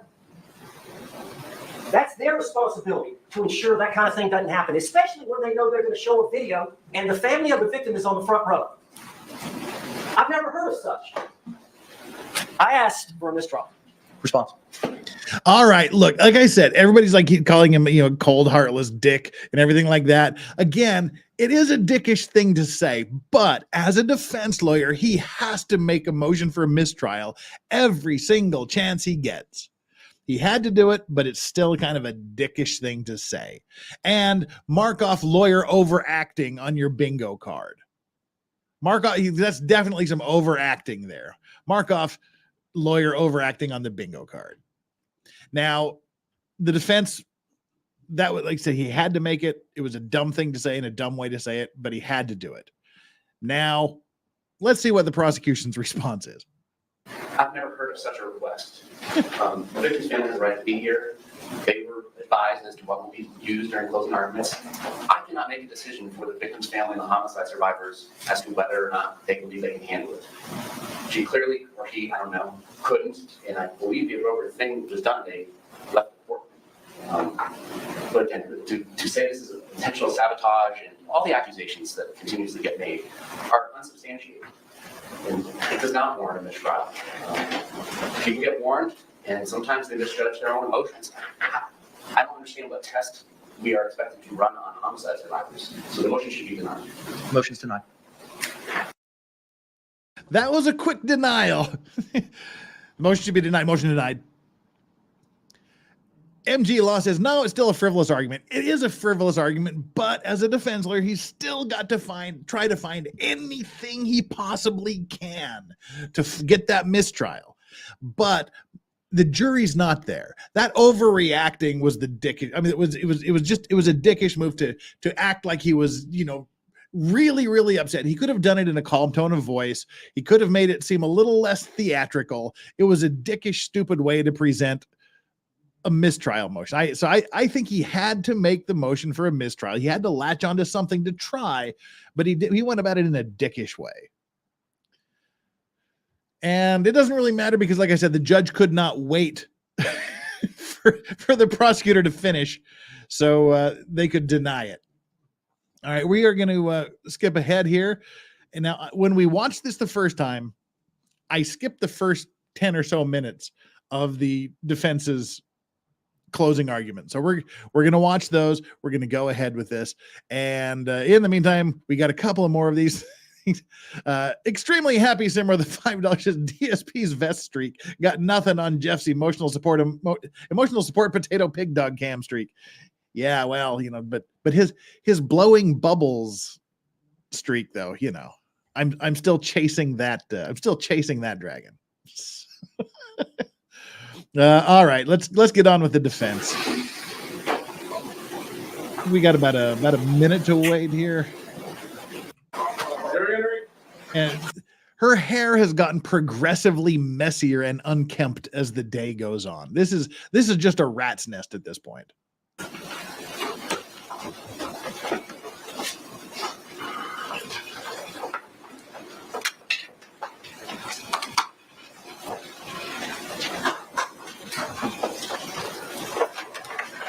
She killed her stylist? Yes, Your Honor. Defense, do you recognize our jury? Thank you. Y'all may be seated.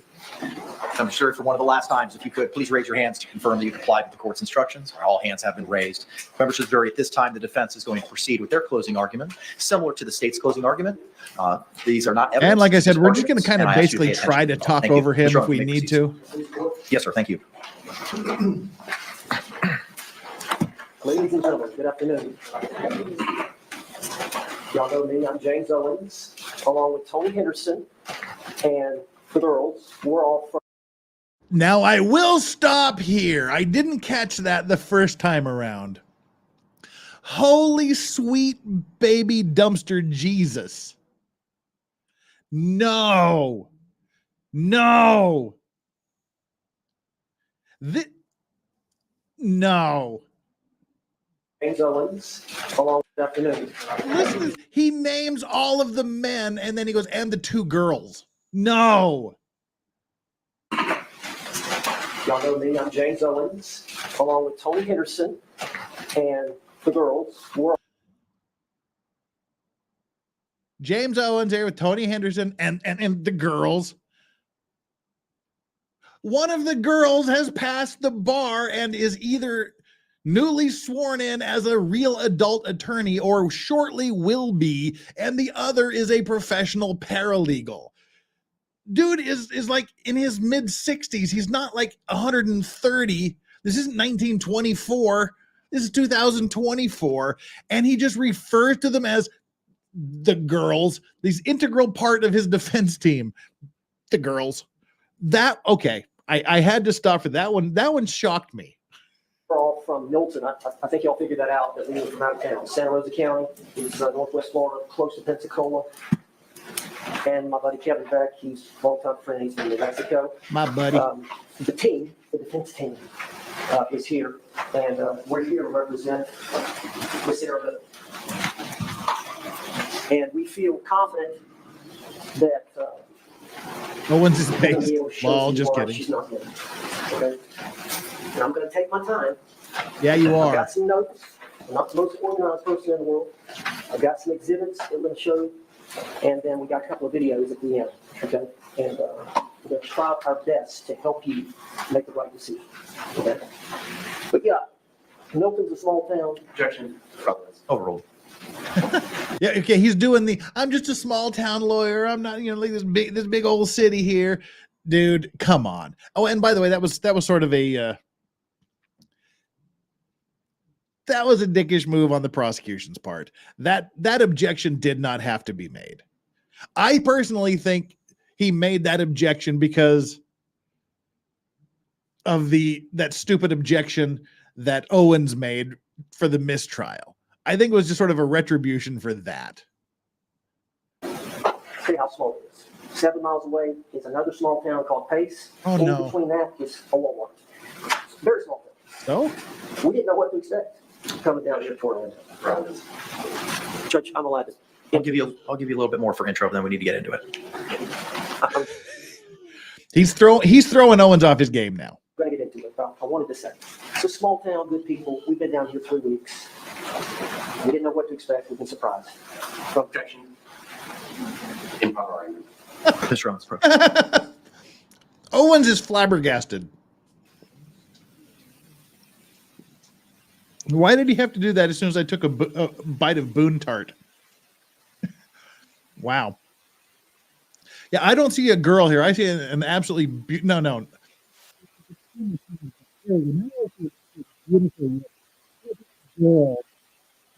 Counselor.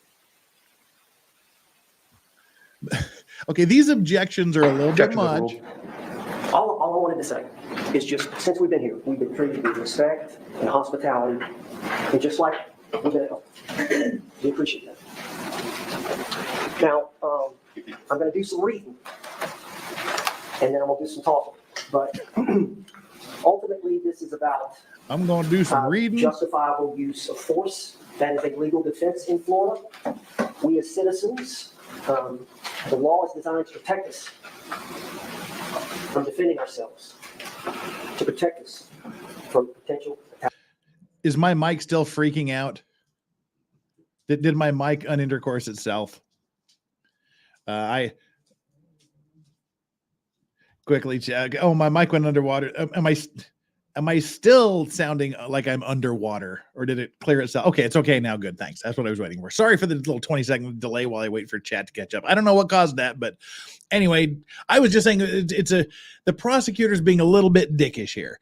These objections did not have to be made. He's just trying to throw him off off his game, which he did a good job of. He's flustered, he's pissed off, but it was a little cheap, I thought. But I think it was just retribution for the stupid objection that Owens made for the mistrial. And oh, it was bad when I'm talking about the girls. I was saying that is a beautiful woman there. That is a beautiful attorney type woman there. Not a girl. I didn't see a girl there. Shame on him for saying, and all the important men who he named by name and the girls. You were the only ones in this case, because Sarah Boone was arrested, that's going to be able to look at it critically and objectively. Objectively. I'd like to say it, sir. Objection. Proper argument. Overruled. Objectively. And the law in Florida gives y'all the power and authority to do that. The state attorney can't make the decision. They can't make the decision. They can try to influence you. And we're going to talk about some of the things they did here. No, the blonde girl is his daughter? Objection. Motion. Yes. Oh, man, these objections. Come on. Now the prosecutor, that's his daughter? Okay. And you call your daughter the girl. I think she's the one that just passed the bar and either has been or will shortly be sworn in. All right. Chris Scarborough, the $2 says, I wonder how Owens is if he has 6 months to prepare. Who knows? We'll never find out. He doesn't know the girl's name. Well, he should if one of them's his daughter. Or is it he said it's Henderson's daughter. Is it Henderson's daughter or Owen's daughter? Either way, he should know the name of either his own daughter or his co-counsel's daughter, especially if they've been working on the case. That was bad. But again, I think the objections Either way, are a bit much at this point. Let him talk.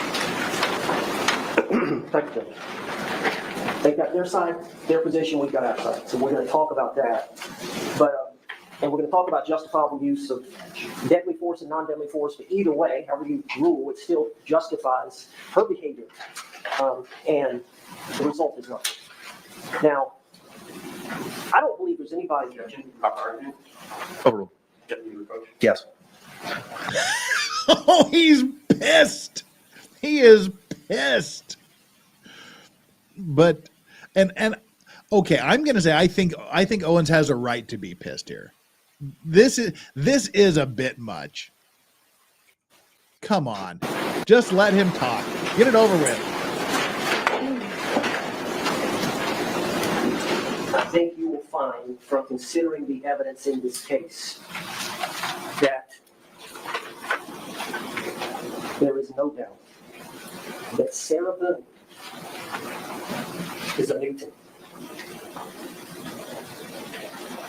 That Sarah Boone has been traumatized. That Sarah Boone is still traumatized. And the reason for the trauma is George Torres. The reason for the trauma is George Torres. From the positive things about the man that we've seen on video to the positive things Sarah Boone has testified about, to the violent monster he becomes. And I mean monster, because it was repeatedly.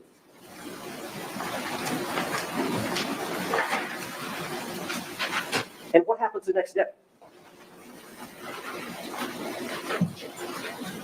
Man, I don't remember. I was drunk. I don't remember. That's the gaslight. That this young woman, vulnerable woman, with Young? no right, I know, starving Strawberry. for She love, ain't no young starving for woman. attention, and seeing the good in the man. And it was good. But every day was on the balance. She measured every day, depending on how it started and then how it ended. And that's the way she had to live her life, day in and day out, day in and day out. Dr. Harper. MG, he said, this young woman, this vulnerable woman, he said both. He said, this young woman, this vulnerable woman. That's what he said. And Dr. Brandon talked about trauma. Dr. Harper spoke of the veterans that she had treated for post-traumatic stress disorder. I don't know if you remember her testimony, but she spoke about some of the veterans that had been in the war in Iraq, and yeah, people in war a lot of times get post-traumatic stress. It used to be called shell shock and other things. But people in wartime, or police officers will get post-traumatic stress. And a lot of them come in, the males come in and just provide, oh, I'm all right. Now he's compared Sarah to a combat And so- veteran. That's what Dr. Harper was talking about. I know with that veterans. pissed That's a what they'll lot do. of people But you off. got to spend time with them. It just can't be one session. And you've got to run post-traumatic stress testing, which tells whether they really have post-traumatic stress.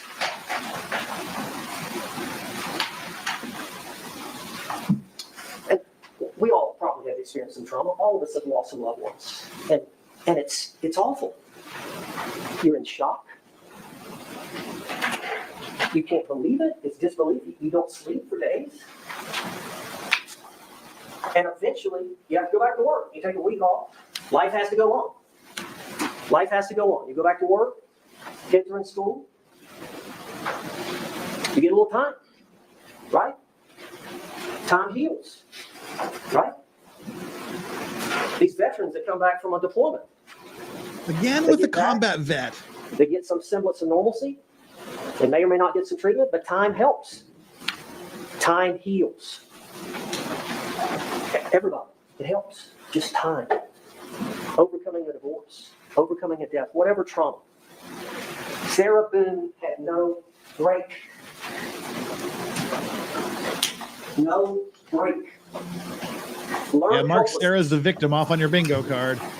Just giving up. I'm just giving up. I can't get out of this situation. They broke up. She go about 2 days. Texting and calling. Just learned helplessness. And it's, in the manual. Battered spouse syndrome is not, but what did you hear Dr. Harper say? She suffers from post-traumatic stress. That is a mental disorder. You are actually undergoing the psychological effects of post-traumatic stress. You're not in your right mind, and it's repeating itself. Oh, so PTSD sufferers aren't in their Again right and mind. again, They're again and crazy. again. Okay, good job, buddy. And when you look at this law, that's what you have to apply. Someone in Sarah Boone's shoes, when you're deciding whether her conduct was reasonable.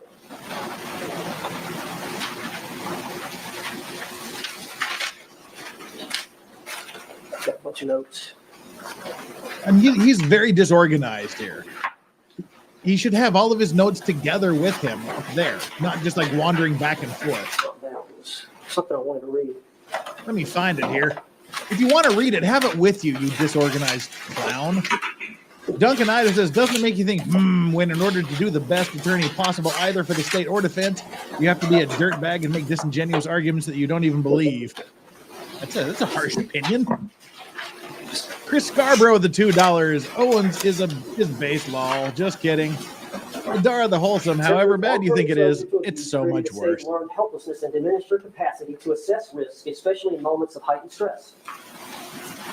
The cyclical nature of this violence, the tension building, the battering, the contrition phases, caused Sarah to be trapped psychologically in that relationship. Due to this clear abuse, Sarah Boone had a reasonable belief of imminent harm under her state of mind. George Torres had a history of violence against Sarah, and as a result, Sarah Boone's actions were the result of fear conditioned by abuse she endured over time. The cumulative effects of long-term abuse, as we saw her behavior on the 2-minute Suitcase video, is a trauma response. Sarah Boone acted out of a sense of preservation. While tragic, it was not driven by malice, but a mind ravaged by abuse. And I'm going to ask you to try to understand. Try to understand.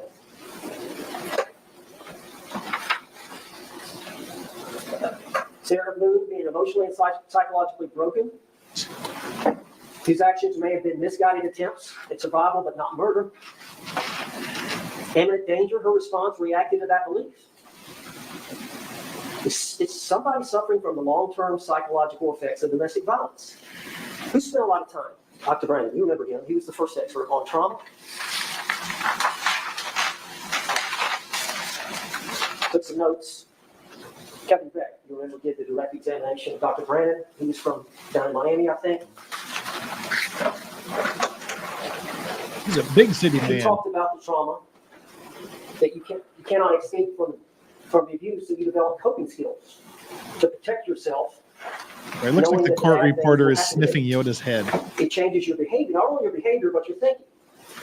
Your subjective thinking about fear and what to do. And if you remember, Dr. Brandon said it's all about that person's perception. Okay? A lot of times they will self-medicate with alcohol or drugs. A lot of times they suffer from anxiety. Basically, he said the trauma ends up being terror because you do not know what to expect. You do not know what is going to happen that night. It may be a great night. You may drink, and both of you have a great time.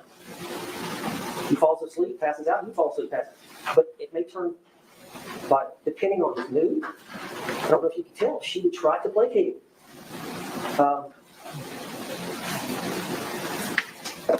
Dr. Brandon said, when you're trying to evaluate somebody, it takes time to get them to trust you. And the ultimate goal, he said, is to be a behavioral detective. If you're a forensic psychologist, is to be a behavioral detective. And the ultimate goal is to put yourself in an abused person's eyes so you can better understand their world. But ultimately, it's their perception of danger. Their perception of danger is what you have to look at. What a reasonable person would do under their perception of danger. Now, I'll go on.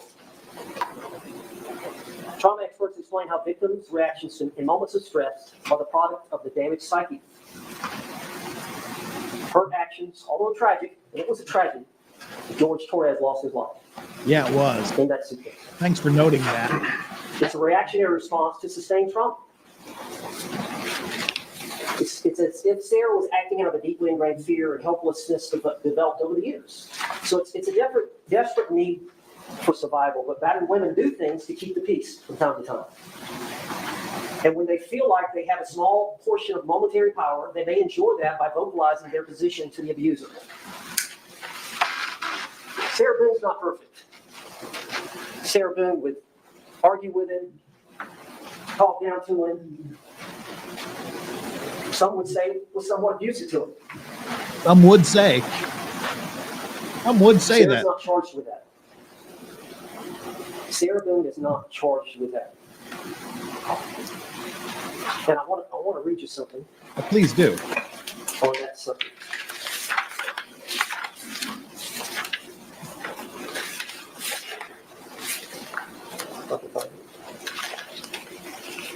Essentially,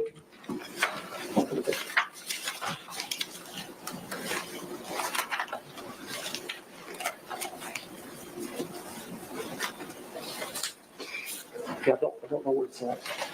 I'm going to have to come back to it. But essentially what it said was,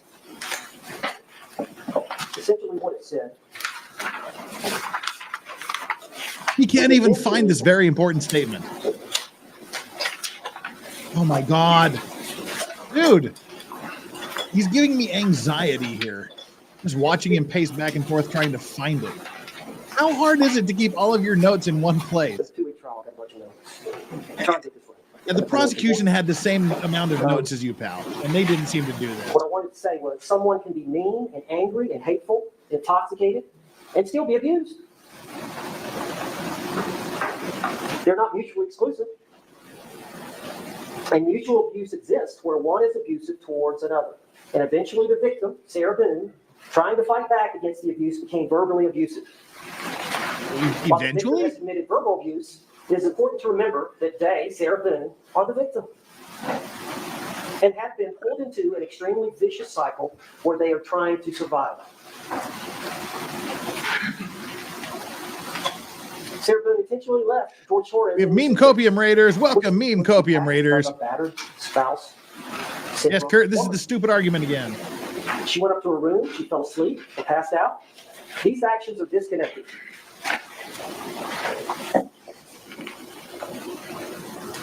Ultimately, she didn't let him out because of her fear that she knew if he got out in that moment, what he would do. And rightfully goddamn so. She locked him up in a suitcase, wouldn't let him out, damn near suffocate him, and beat him with a baseball bat. Whatever he does if he gets out of that is probably deserved. Again, you can't create this. You can't be the initial aggressor.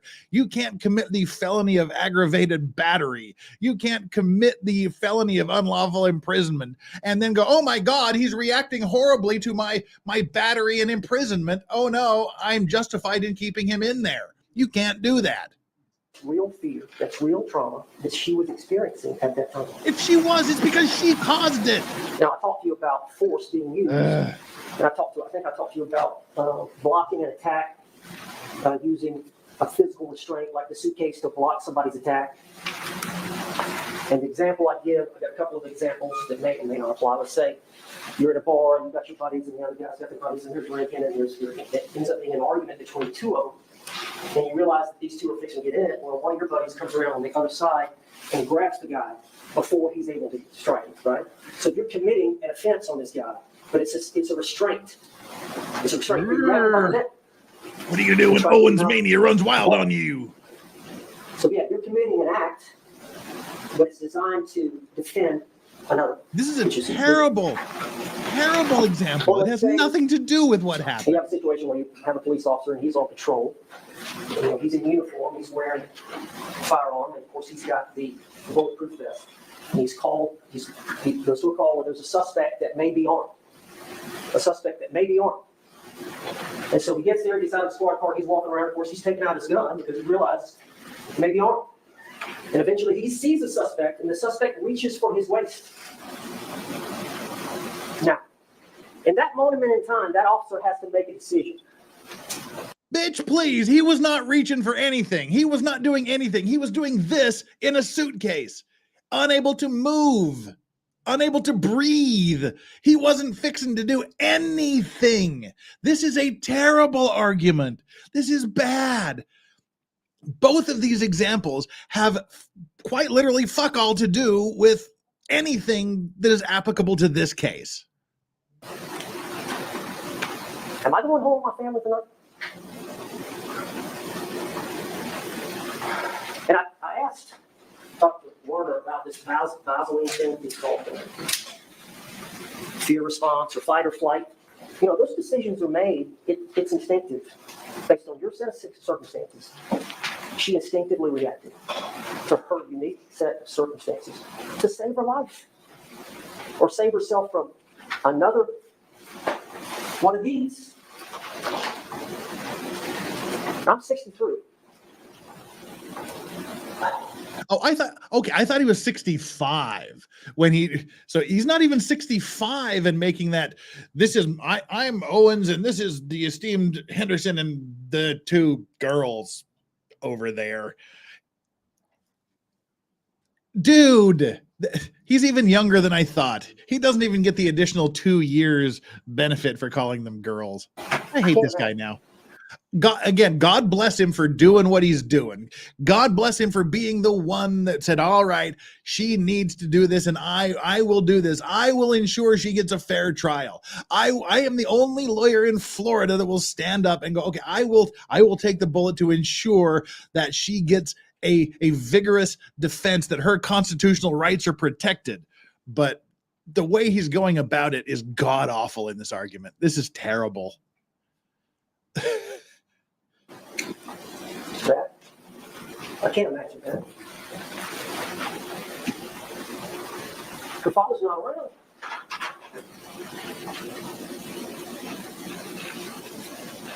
Exactly, Kurt.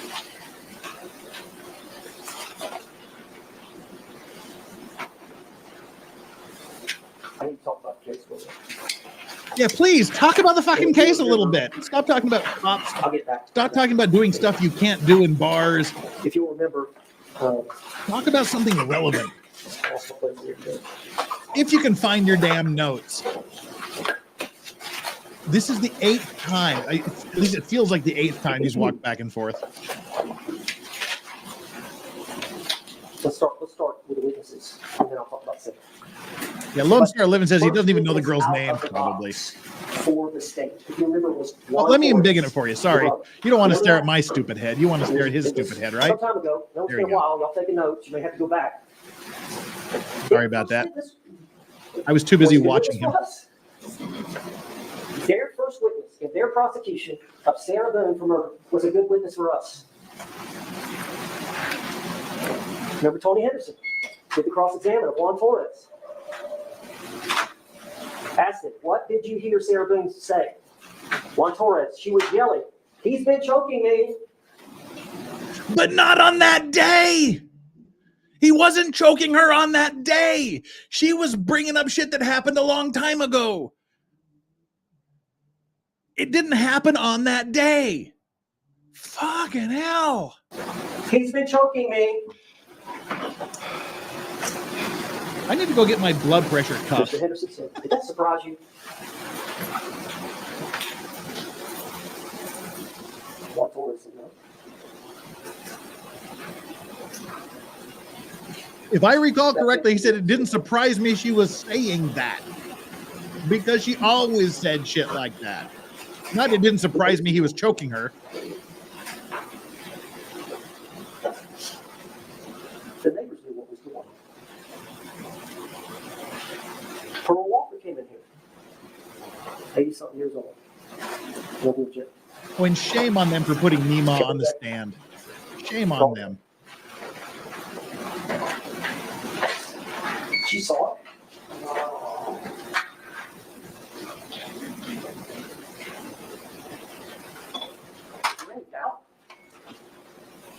Is there any doubt?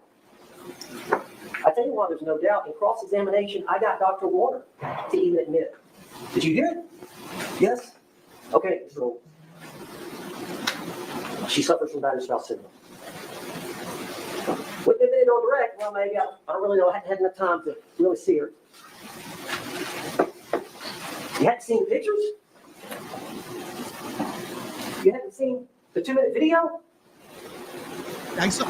You've seen it one time earlier this month. One time. And she's going to start testifying about stuff she's never said before until she showed up in court. No objection. About, well, based on what she told me, I don't think she was in imminent fear. Come on. This is a courtroom. This is courtroom. Good thing y'all are here. Well, thank you. This is bad. This is worse than. It's even worse than that. It gets even worse than that here in this courtroom. This is worse than I remember. The state attorney referred to these pictures. And I was going to rise up and show these pictures to you. Overruled. You may proceed. Yeah, he was pissed that he was pissed. He was pissed the prosecutor touched his exhibits, which, as I said, was ballsy as hell. But don't leave your damn demonstratives where where the prosecution can get at them and use them in their own arguments.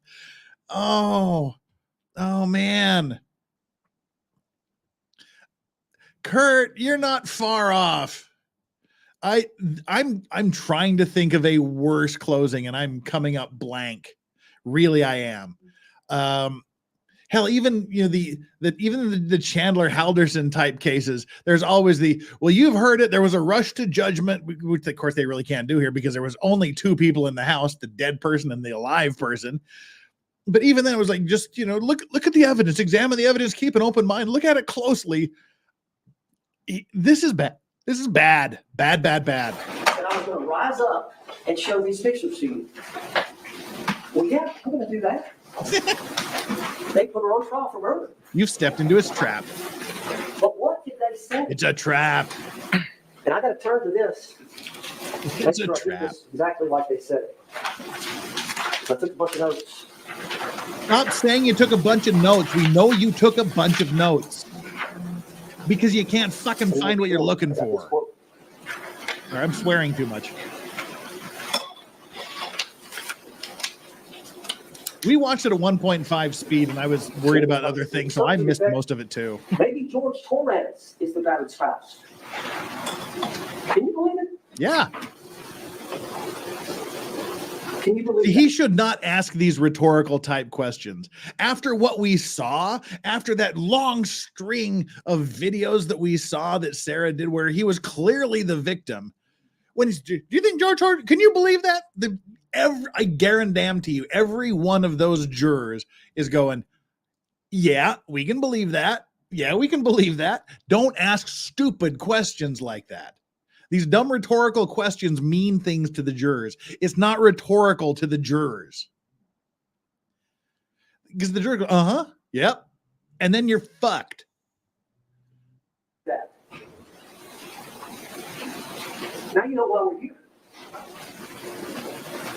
Now you know why we're here. Little boys learn early on that girls are different. Oh, God. No. You do not put your hands on a girl. Dude, what You freaking can't. sin? Nobody hits anybody now. This is, again, we have to go back to the girls' comment. This is not 1924. This is 2024. How about nobody hits anybody? No, do not go down this. Sarah can beat the living shit out of him in a suitcase with a baseball bat, but he can't touch her. Don't go there, dude. You told you it gets more sexist. Sarah isn't a girl. Yeah, she's an old woman. Oh my God. Wrestle with them, you can't punch them, you can't kick them. You can't treat women that way. You can treat brown people that way, right, guy? Right? Is that care what you're she does saying? to you. You can treat I brown don't care men that what way? She says to you, if she gets in your face, whatever she does, you do not have a right to hit a woman. Owens, off you fuck. No, sir. Off you fuck. It keeps getting worse. What has the state attorney tried to do? Protection, proper argument. What has they done? Protection. What evidence that they tried to put on? Overruled. What evidence that they tried to paint Sarah's? What evidence? He doesn't have a good argument. That's why he keeps repeating everything he says 2 or 3 times rhetorically.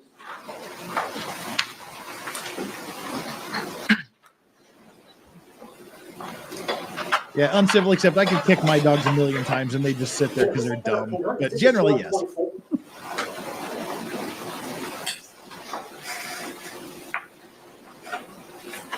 It's all these text messages.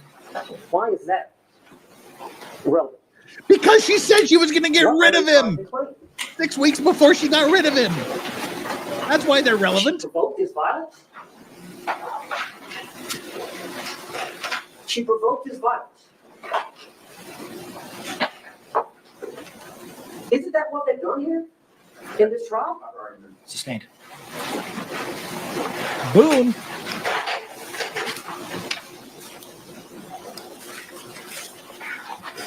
Let me get back on this.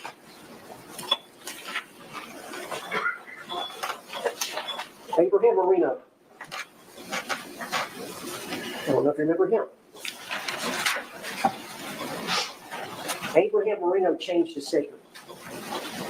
They took a statement from Abraham Marino, in which Sarah stated, I don't know if you remember, but it was when the police were all there. I think they got the tape out, and some neighbors were coming around, and there were 2 or 3 neighbors sitting around. He said, Sarah came out and stated it was an accident. Okay? Well, then, it was an accident. This, Abraham Marino knew George Torres from Philly.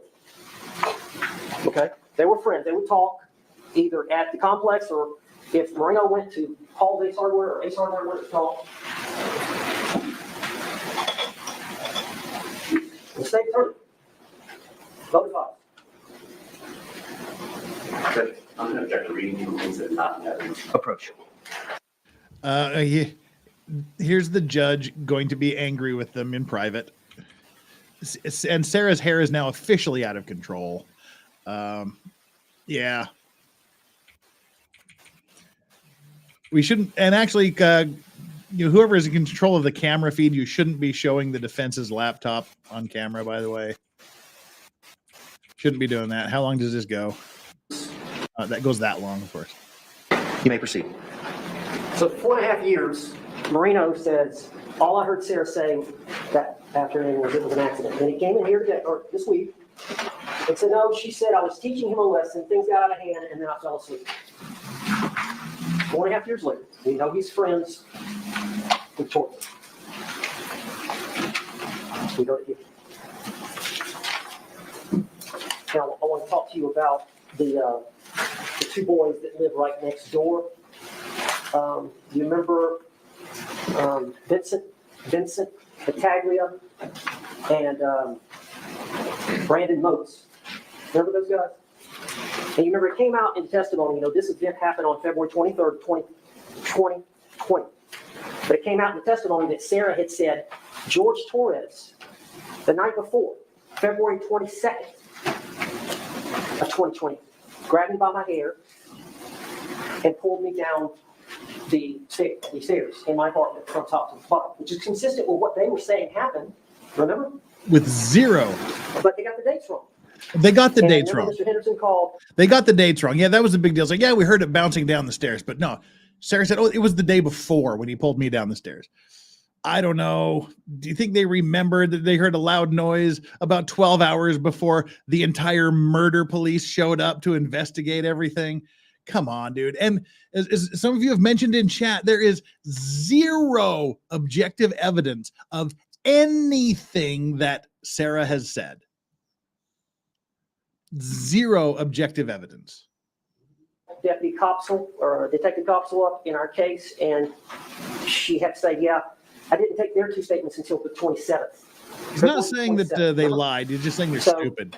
Can't remember. They're remembering back, and they both had similar stories. Of course, they had time to talk by then, the 27th. I think the only recorded interviews they got that the night of this event, February 23rd. Why did they have to get their Sarah stories and straight? Her ex-husband, Brian, right? They don't have to get their they came stories back straight. Following up on the 27th. That's when they got a statement from Brandon Motes and Vincent Battaglia. And at that time, they said, yeah, we heard that sound. You remember Sarah testifying? No, that was the night before. I complained about that, and I think one of them had testified. Yes, she said something about being drugged down. The night You before. think? They Or they did? I can't remember now who it was. One of them. And Well, maybe one of the dumb it girls looked like can help you. that there may be some implication that Sarah got him in a suitcase and pushed him down the stairs. But I think we didn't hear anything more of that. Remember? And spoiler alert, whether or not she pushed him down the stairs in the suitcase doesn't matter at all. If she did or didn't, it doesn't change a single thing, not one iota. And then this photograph, which we introduced, which shows the bottom of the stairs, as you can see, there's Lucas's bookshelf, right? This is where Because it's Sarah. See, this kind of makes it worse. He rolls down the stairs and smashes into the wall at the bottom, and then she drags him out in the living room.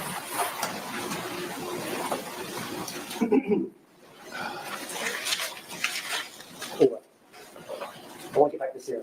I want to talk a little bit about that. Yeah, get back to Sarah. Law on justifiable use of force is legal and lawful if you reasonably believe, I think we probably already understand it by now, you reasonably believe it was necessary to prevent imminent threat to harm. The law is crucial, ensuring that individuals can safeguard themselves in potentially dangerous situations.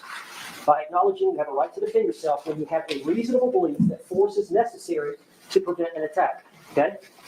What did Mr. Henderson say in jury selection? You don't have to wait.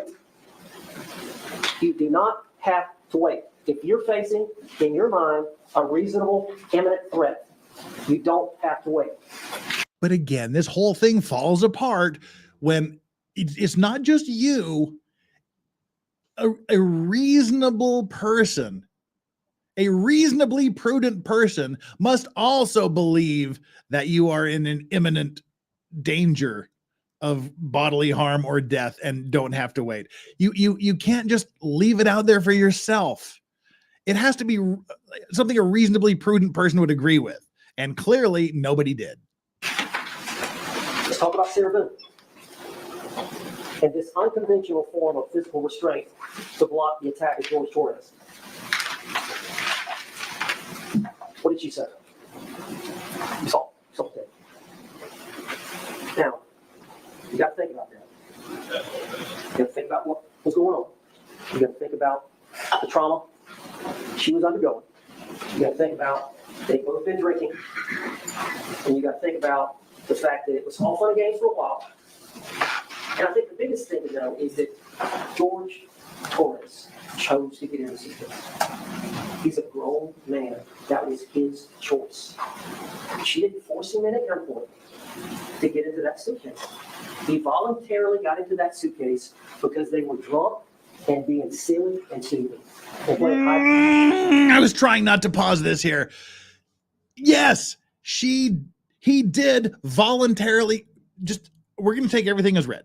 He did voluntarily get in the suitcase. He did voluntarily hide there, but it wasn't zipped up. Sarah testified that she saw him inside of it. She saw the top wavering. So she jumped on it and zipped him up. He didn't consent to the zipping up. He didn't ask her to zip it up. Even she said that she saw it moving. She saw him in there. So she jumped on it and zipped him up into it, thinking it was funny. Dude is totally misrepresenting everything that happened. Which I guess when you get so drunk, that seemed like a good thing. Zipped him up, they're laughing, carrying on. And as you know, Sarah likes to videotape a lot.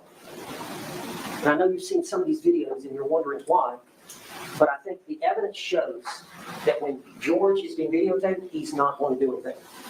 If you think about that, when George is being videotaped, that's like her power.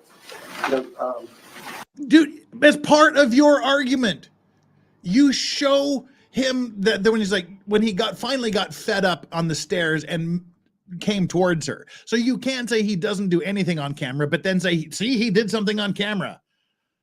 You can't do that. Well, you can, but it makes you sound stupid. Sarah's words are her power. Physically, she's no match for George. She had him. She's no match. And again, I don't know where this 98-pound stuff is coming from. It's coming from what she said. The arrest affidavit said she was 140 pounds. He was 103. If you just go by the arrest document, she had him outweighed by 40 pounds. If you look at the public's video, she's clearly larger than him. So come on. That's her power. When she gets a chance, to have some control. That's what she does. And she videotapes, because she knows when she's videotaping, she can tell it like it is. I can tell him what I want to tell him. A couple of these videos. And tell him what to say in his forced confession to dismiss the charges against her. We've got one we'll show you a little bit before he loses it. Just a little bit. You just said you just said that that's her superpower. He doesn't lose it on camera. Which is it? But they're kidding around, playing around. Then, Sarah realizes, okay, this is my chance to say something to him. So she sits down, she turns on the phone, and you've seen the tape.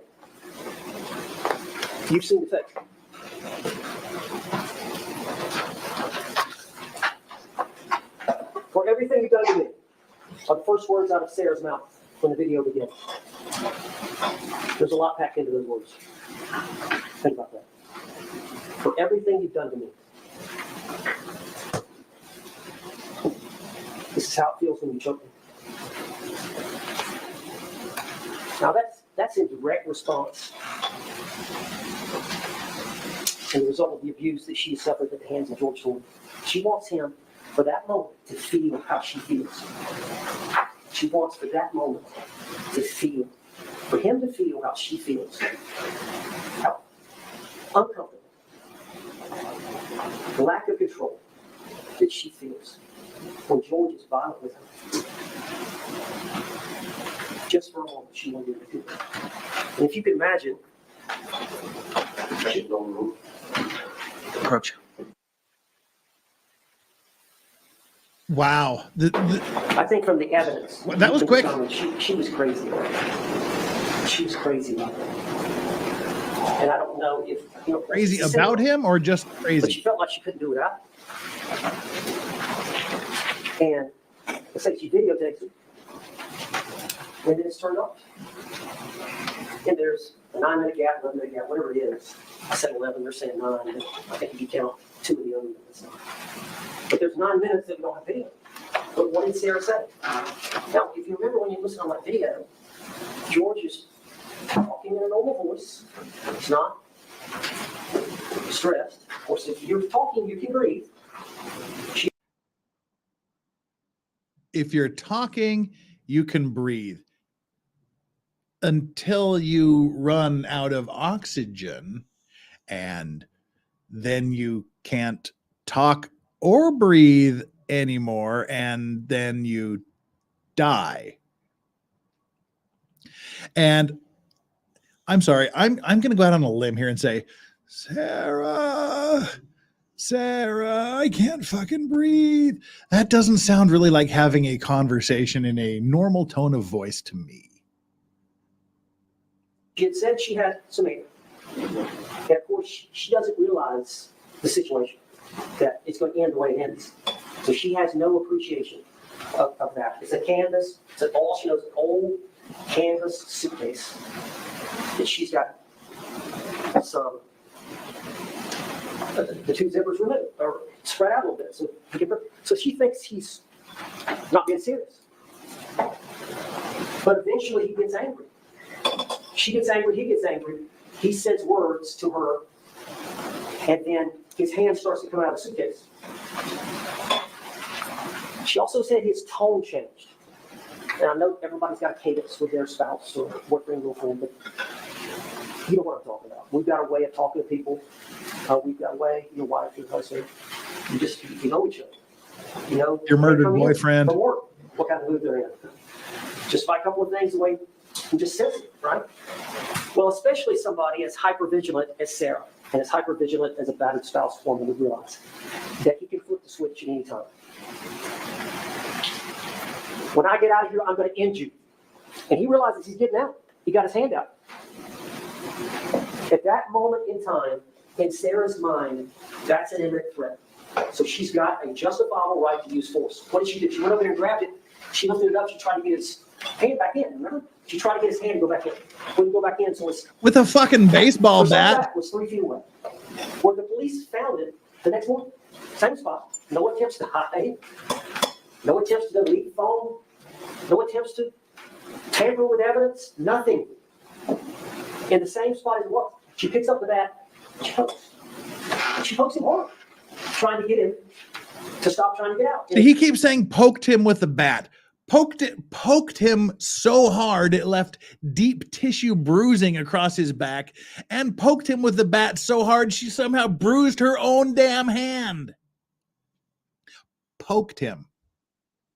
And eventually he does. And you've seen the blunt force injuries, and you saw some of the circular injuries where you can tell there's a poking. I think it's right around here. And she poked him several times. You remember the pathologist said, I think, maybe 5, 6, or 7 times. She pokes him. And he's got some scratches. I don't know if they'll let you look at it, but on the back of that suitcase, it's got some bars, some metal bars that are inside the lining. There's some lining, and it's for support when you go walking it. Yeah, we've used luggage before, dummy. So what? She testified.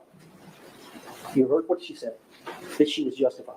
That's uncontroverted testimony. Oh, well, she said she was justified. Now, all right, whatever. All right, you win. Let's talk about Not guilty. the jury instructions just for a minute. And, I want to talk about reasonable doubt for a minute.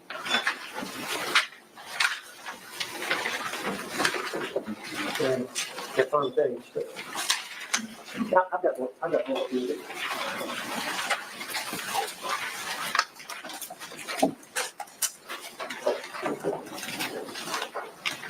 If you find it. If y'all all looking.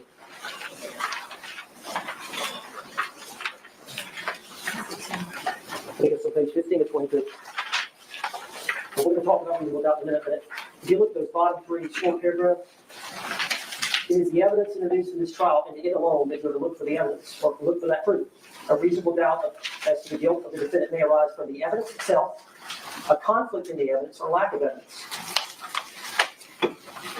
But here's the main thing. And, obviously, I represent her, and I'm trying my best to show you honestly and fairly the doubt in this case. And 5 reasonable doubts, 17 reasonable doubts, 25 reasonable doubts. You have to have 1 reasonable doubt.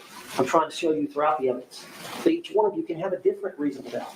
Difference, but 1 reasonable doubt about the state's case, and your verdict is not guilty according to the law. Proof beyond a reasonable doubt does not. I think he blew it there. I think he blew it. He said, you just need 1 reasonable doubt. Each of you can have a different reasonable doubt. He made it sound like they each have to have a reasonable doubt. Only one of them has to have a reasonable doubt, and you get a hung jury. I think he blew it. Well, he's blown the whole fucking thing from the beginning. I mean, let's be fair. He extra blew it with that one. He extra blew it. That's what I'm going to say. He blew extra hard. Phrasing. Does not mean proof beyond all doubt. A reasonable doubt is not a mere possible doubt, speculative doubt, or imaginary or forced doubt. Such a doubt must not influence you to return a verdict of not guilty if you have an abiding conviction of guilt. And this is a deeply held belief. You know, reasonable doubt is the highest standard we recognize in litigation. You know, car wreck or something like that, it's preponderance of the evidence standard, 51% you're entitled. Abiding conviction, that's a deeply held belief that you must have if you're thinking about something. That's a firm belief. That's a level of certainty that you would have. That's what you got to have as a jury. I've got to be certain of her guilt. If, on the other hand, if after carefully considering, comparing, and weighing all the evidence, which we want you to do, there is not an abiding conviction of guilt, so I'm not certain. I'm not certain of her guilt. Or if you have a conviction, I think there's some evidence of guilt, but it is one that is not stable, one which wavers and vacillates. One which wavers and vacillates. Then the charge is not proved beyond a reasonable doubt, and you should find the defendant not guilty because the doubt is reasonable. You understand that? You've got to be certain of guilt. That's the high standard we recognize. If you've got some evidence of guilt, so okay, there's some evidence for conviction, but it's not it's not stable. It wavers and vacillates. Then under our system, you've got a reasonable doubt, and you've got the power and authority and the obligation under the law, if that's the way you feel, to vote that way.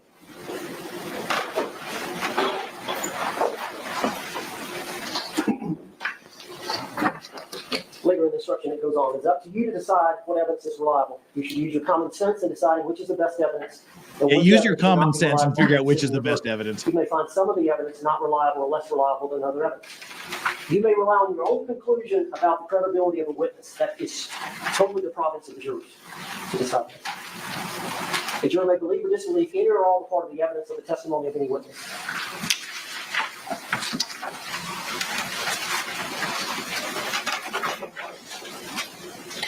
I want to show you this before I begin. But Dr. Warner said, this is their expert again. He testified that Sarah Boone suffers from battered syndrome. Battered women's experiences affect her perception of imminent danger. Those past experiences with George Torres, and there's a bunch, affect their perception. Remember, Dr. Michael Brandon talked about perception of imminent danger.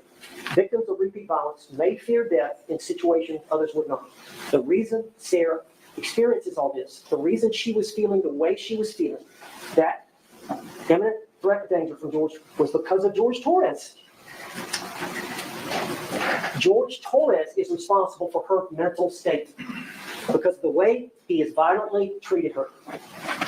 No one's just responsible for my mental state right now. I'm battered lawyer syndrome guy here now. Of the way he treated her and the way she knows what is he going to do if he gets out of the suitcase? She knows.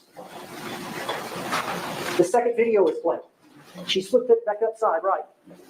You hear him, it's 22 seconds. He says, Sarah, she's not going to open that suitcase.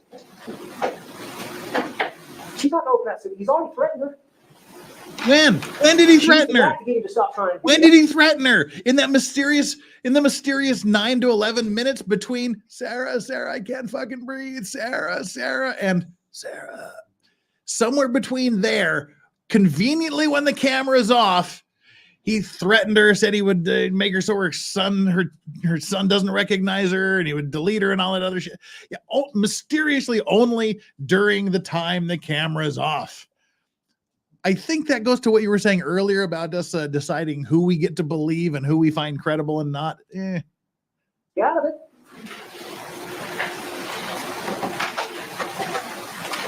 Why would she do that? Why would she do that? I know what he's going to do. I know what he's going to do to me. I know him like I know more. I know him more than he knows himself. I know what he's going to do to me. You don't have to wait. That was justifiable. Now, you got to understand this. She intentionally used the bat to defend herself. She intentionally didn't unzip him to defend herself. Both of those are lawful under our law. Is it lawful law? She went upstairs. The dogs were upstairs. At some point, she called her husband, her ex-husband, Brian Boone. We know that many times she testified, or somebody in court said she would often flee to her ex-husband's house. Sometimes I believe that testimony came out. I mean, it was Sarah or somebody. Sometimes she would flee, or sometimes she would flee to upstairs. One of those two. But the dogs were up there. She made a phone call. At some point, she fell asleep, passed out, fell asleep. We don't know. They had 2 big bottles of wine, right? I just need. That was unintentional. That was unintentional. His death was unintentional. It doesn't matter. Do you remember when? And do you speaking of remembering things, counselor, do you remember that intent is not an element of second-degree murder? It doesn't matter fuck all whether it was intended or not. But she's kind of saying it was intended because if she was a battered spouse, she meant to. Anyway, I'm repeating myself. This is just stupid. Intent has nothing to do with second-degree murder. Just saying. She was in the interrogation room. Do you remember that? Now, I don't know if we did a good job of this, but it came out that she got arrested. You remember the one time when she got the black eye? She got arrested for strangulation. And you remember that? It was, they ended up over there by the dryer, and he was banging her back of her head. No, I don't remember. On the floor. I don't remember that at all. I don't remember that part of the video at all, counselor. I remember her saying that. I remember her videotaping everything else except that. Coinkadinkly again. Do you remember when he was? No, we don't remember when he was doing that because it never happened. A little carpet on it, and she ended up getting her arms out, and then she grabbed his neck, and she eventually got him off of her, and that's when he got up and stomped her in the eye. Remember? Well, the police came for that event, and they took statement, and Sarah was honest with the officers about what all, and they arrested her. You remember? Remember that? They arrested her. And she said, why? I was fighting back. You remember that? Why? I was fighting back. So from that point on, she didn't trust law enforcement. The video that they showed a while ago about George, that was about dropping the case, where she was defending herself and fighting back. And she was holding him hostage and making him say how wonderful she was. We didn't get his ass beat again. Yeah, that video. I remember that part. I want to talk about this investigation by law enforcement. Now, do not say rush to judgment. You know the law. She's not a lawyer. She gets up the next morning. Brian's calling. Sarah's got to pick up Lucas at 3. Brian's calling. Eventually, she walks down. She's looking for George. Where's George? He's quiet down there. Then she looks in the bathroom. She looks out. He's smoking a cigarette. He's on the computer. She sees the suitcase. And you can imagine. Objection. Overruled. Sustained. She sees him in a suitcase. She panics. What does she do? What does she do? She tries to get her fiance out of the suitcase. They're engaged to be married. She's not trying to kill him. They're engaged to be married. She gets him out. She tries to do, he's purple. She tries her best to do CPR. She doesn't, you heard her, I didn't know what to do. I didn't know, call Brian. That's her safety valve. That's all she's got. Poor fucking Brian. Brian eventually says, just come over. She calls again in 2 minutes. I'm on the way. He gets there. You got to call 911. Man told her before, call 911. She calls 911. She tries to do CPR again. Is she busy trying to hide evidence? Wait. She didn't know to call 911. She had no idea what to do, so she had to call Brian. She knew to call 911 every time he looked at her wrong, but she just somehow magically forgot to call 911 when there's a dead body in a suitcase in her living room. There's still a part of me. There's still a part of me that thinks she wanted Brian's help to clean up the mess she made. I know it sounds ridiculous, but there's still a little part in the back of my head that makes me think she called Brian to help her fix the situation. Brian walks in, sees a couple of feet in the entryway and says, nope, peace out, and goes and sits in his car until the cops come. She's busy trying to hide it. She's busy trying to hide the back. No, she's trying to save his life. If she can.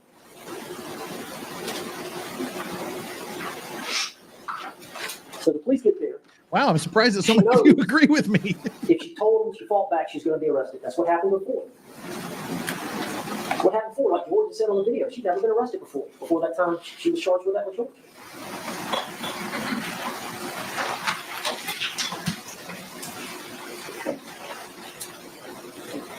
She lies. She lies. She's scared. She's scared. She doesn't know what to do.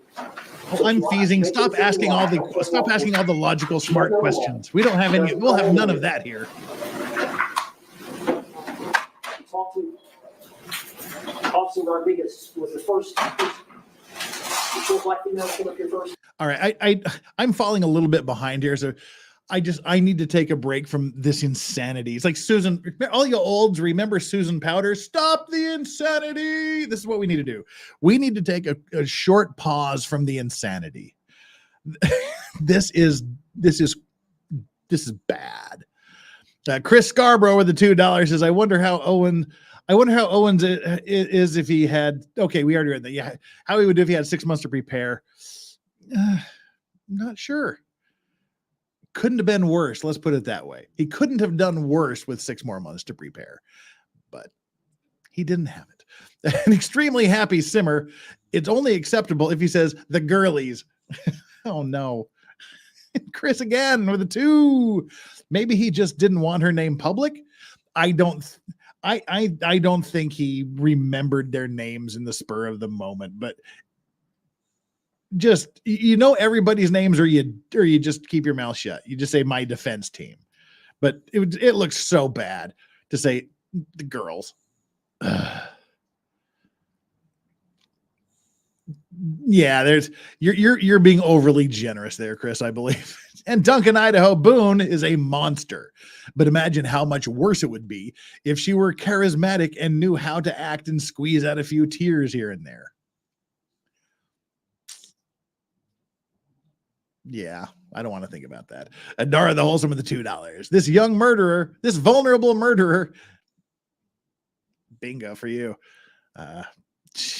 Charlie Lynn, member for 6 months. Thank you so much for being a member for 6 months, Charlie Lynn. Remember, his vigorous defense is an invaluable part of achieving lasting justice. Yes, it is. But his vigorous defense was the best he could do with what he was dealt. But his closing arguments are absolute garbage. Absolute infuriating, nonsensical, crazy Chewbacca defense garbage. 200-watt studio. If she was scared, she should have left the apartment instead of going to bed. You think? Yeah. And Duncan, Idaho, again, Sarah Boone is just like a war hero or police officer.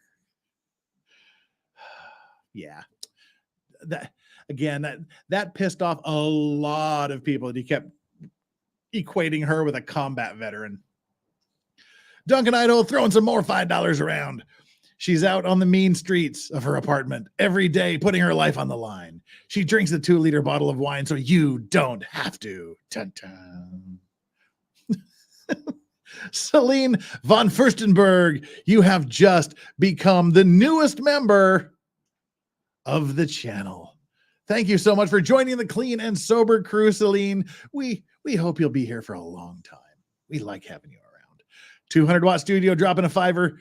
Mirror Universe Matlock should have used more suitcase puns to win the jury over. Oh no. Man, says Duncan Idaho, she had nothing but all of the control. Yeah, she was riding the saddle in this relationship. Duncan Idaho, Duncan Idaho throwing the $5 around like they're going out of style. If he hadn't voluntarily put himself in the suitcase, she'd have gotten him arrested again because she held that over his head at all times.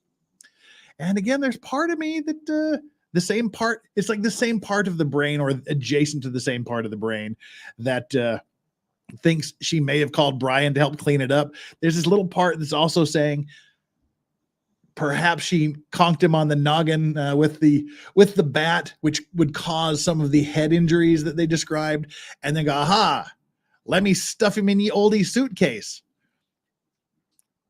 And then he regains consciousness whilst inside the suitcase and proceeds to beg for his life. There's that part of my brain too. Charlie Lynn with a $5. I agree. Poor Brian was her fixer. I'm surprised that so many of you agree with that is a possibility, because that's just there in the back of my skull. The part of the skull that's not hit with a baseball bat. I agree. Poor Brian was her fixer. She seemed annoyed that he made her call 911.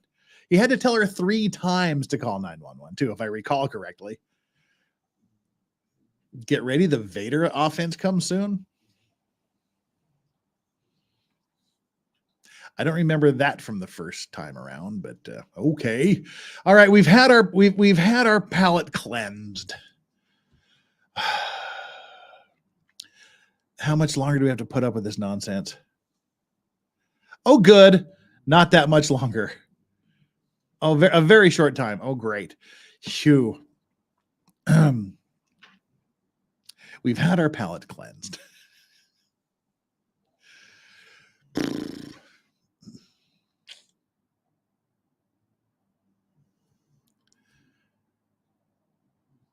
Right. To quote Henry V, once more into the breach. The first one that arrived from here talks to her. There's a recorded statement there where she doesn't tell the whole story. She lies. And then the detectives eventually get there and get her in the squad car. You hear the audio. I think it was played. She lies again. Then the next day, she goes down to the sheriff's department. Now, if they would have told her, hey, man, we're going to arrest you. And she gets a lawyer to go down there to make a statement. And the lawyer would advise her. Objection. Facts on evidence. Oh, Sustained. Can't say that. The jury will pay no mention or give any weight to that statement. She's not a lawyer. She didn't have a lawyer. She almost was her own lawyer. She didn't know the law. She didn't know she was justified in defending herself the way she did in this dysfunctional, toxic, abusive relationship. I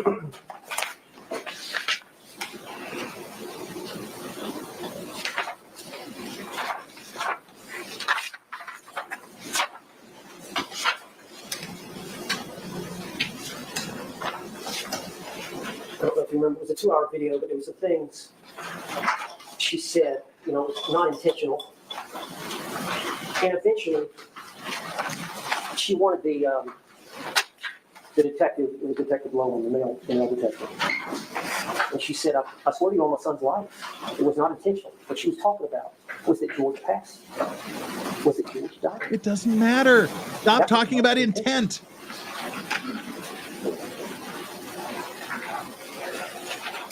She thought he was fine in there. Would he sober up?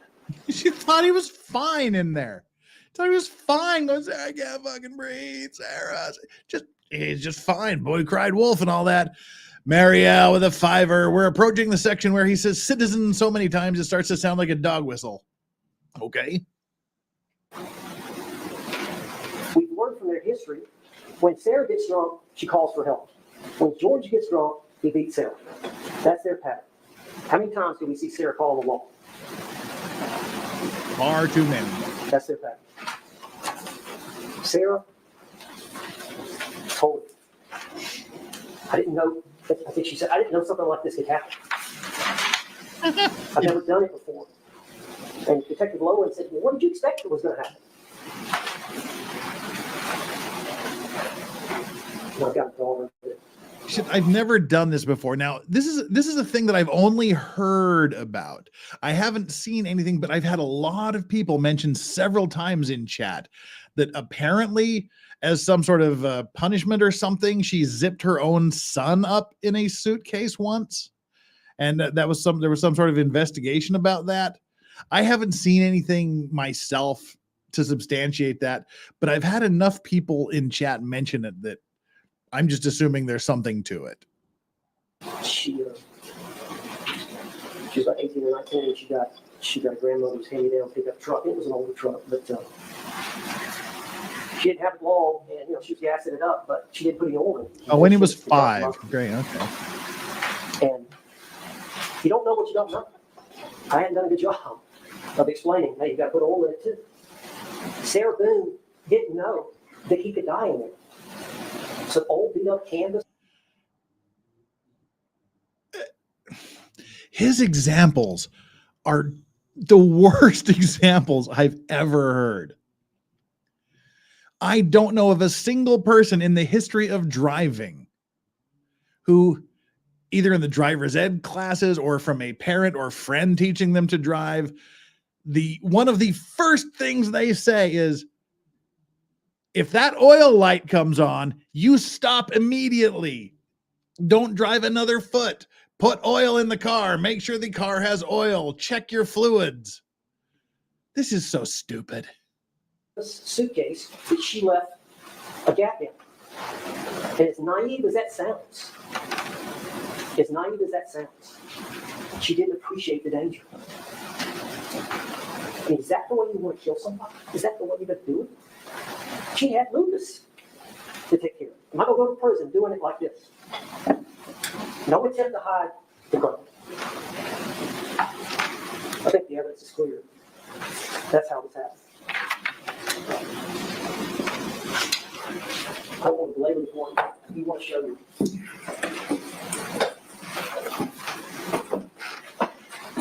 Yeah, the son's 14 now. Sarah Boone got stabbed.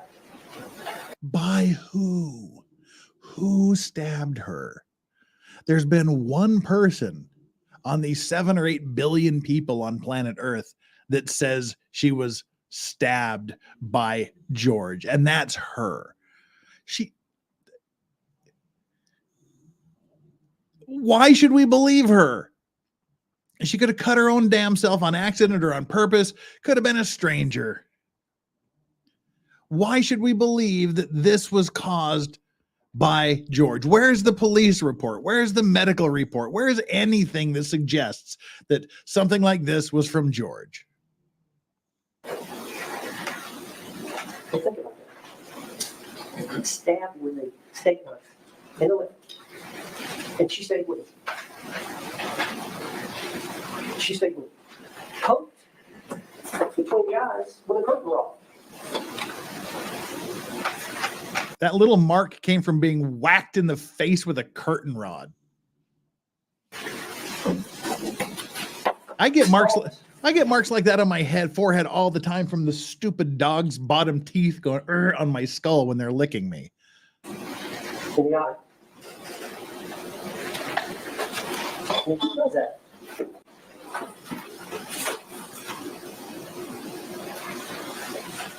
That last one would be more believable if someone got hit in the face with a curtain rod.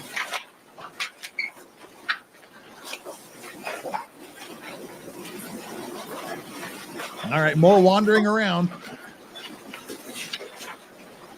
The law empowers an individual to defend their life and safety when faced with a threat and to prevent an attack. That's what Sarah Boone did. That's what Sarah Boone did. Yeah, that is not a steak knife cut. Steak knives are serrated. They tear. Oh, he's got to wander back and forth again. And again.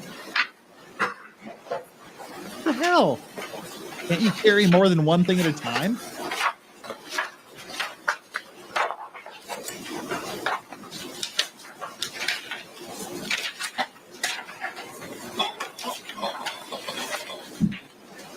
Oh, exactly, 79 Cecilia. She could be telling the truth. I mean, I have no doubt in my mind they were mutually abusive to each I other. think it's important to understand But that does not mean she was justified in killing him that day. it was her place. She had that $1,000 a month from the divorce settlement coming in. She had the car. She had the phone. She had the keys. She had to be the parent in a lot of ways.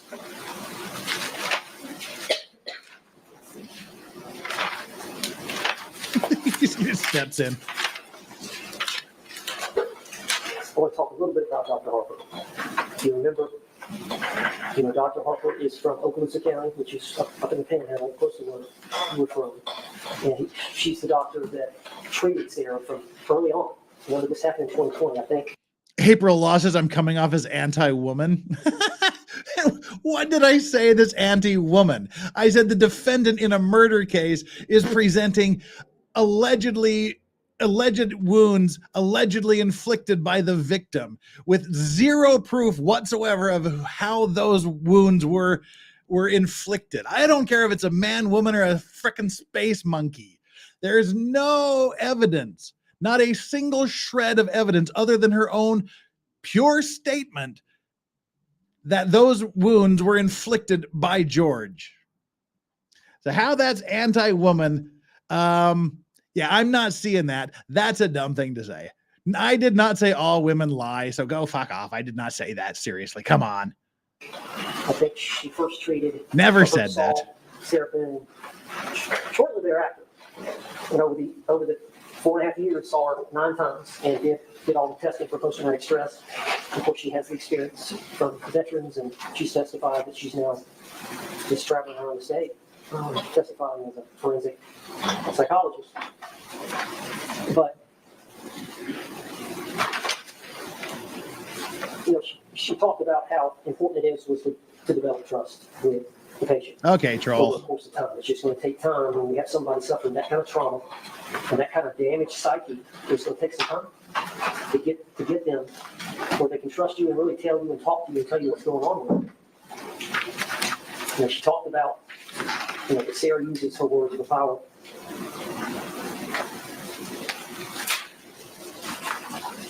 I think the testimony. I don't think, but I think the evidence supports that her testimony was credible. Objection. The evidence supports that her testimony was Objection credible. is sustained. I can't give my personal. Okay? The evidence. He tried to give his the evidence opinion, but he couldn't. Time that she spent, because of the number of tests that she did, that she diagnosed with post-traumatic stress disorder, alcohol use disorder, I think anxiety disorder, and battered spouse syndrome. Warner confirmed. Well, April Law, it takes a lot more than that. Dr. Michael It Brandon, takes a lot more than first minor witness, trolling to was get as a banned. subject No matter worries. Expert, so he hadn't treated Sarah. He was just testifying about the condition. He's been doing it a long time. He's an expert at it, and that's to advise you to try to understand what's going on.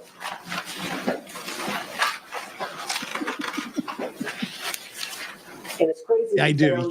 You can't trust space monkeys. They try to protect the abuser. They're in love with them.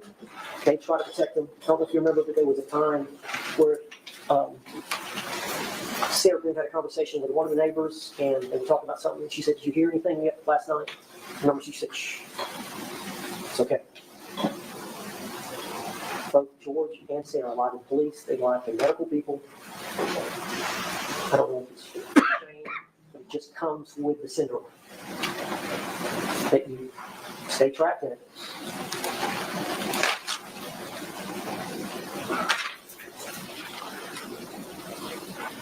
I think another big thing about this.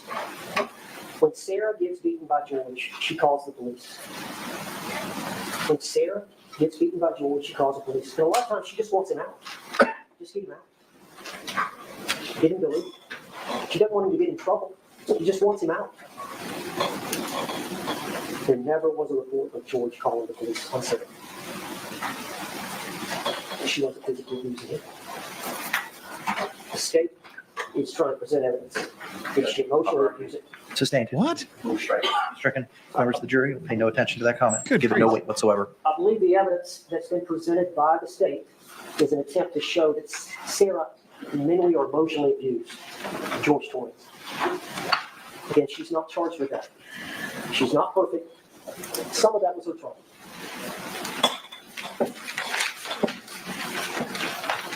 In Sarah's situation, you do become numb and hardened, I think, over time. That's a coping mechanism. It's a day-to-day thing, some good days, some, you know. But the homicide detectives, I don't know if you saw that 2-hour video. At some point in the 2-hour video, they started talking about some of the violence. They go, we know. They had already checked with neighbors or whoever. They knew. The neighbors knew. Police officers knew who responded. Torres' family knew. They all knew about the abuse.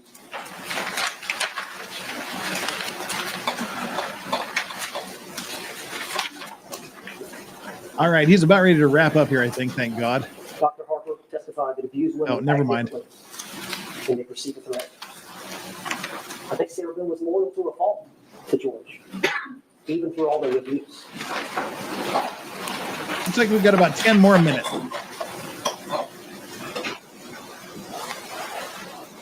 Judge, I want to make a comment about a couple of things that were said by the prosecutor in opening statement. You may proceed. Okay.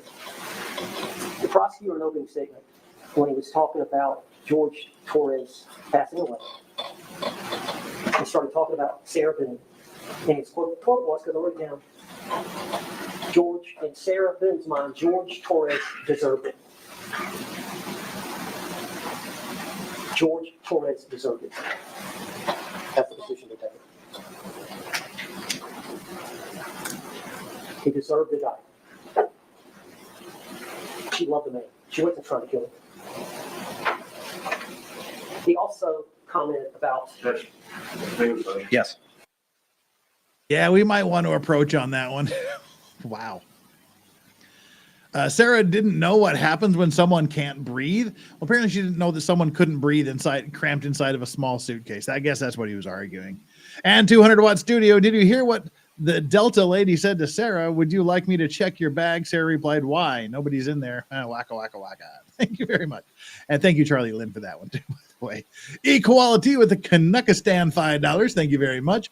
Who's the sexist here? People who say believe all women, or people who think critically and see everything case by case? That's why I always say listen to everybody, man or woman, but investigate. Listen and investigate.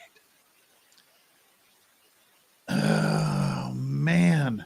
All right, we get to scooch through a little bit of this so we don't get any more brain damaged. Hey, look, it's one of the girls.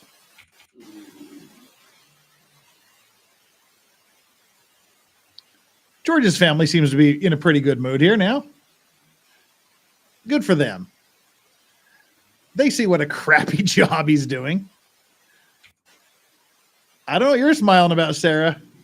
You should be fucking scared out of your damn head right now.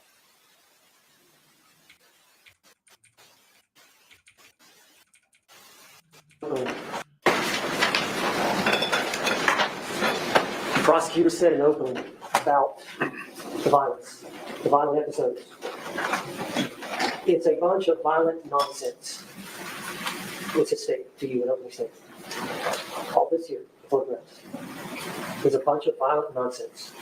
You'll have to make your mind up what it is. It's a bunch of violent nonsense. There were a couple of exhibits that I introduced late, and they were no contact provisions, where there had been a court order from a judge, not only a verbal order, but it was reduced to writing. So there was a court order for George Torres not to have any contact with Sarah Boone. Okay. Court system got involved. They would have no contact with George Torres. Now, I need to talk a little bit about that.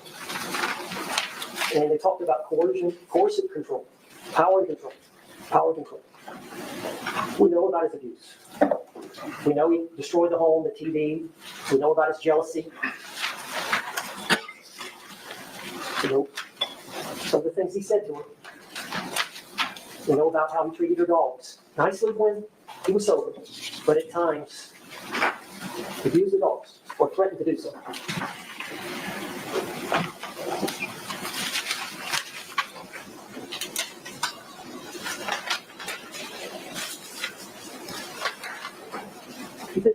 If you think about power and control, when you're controlling a person, and I think she testified that he kind of smothered her, always around her. Part of his fear was her realizing that she had enough and to leave it for good. That she would get the strength over time if she had enough time away from him, where she wasn't in control of it and he wasn't in control of it. Enough time away, she would come to her senses and realize she could do better.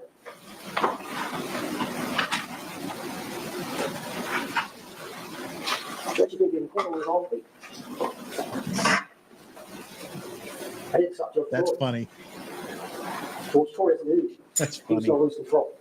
If she had a bunch of time away from him, she might move on. He was willing to violate a court order to maintain control. That's George Torres.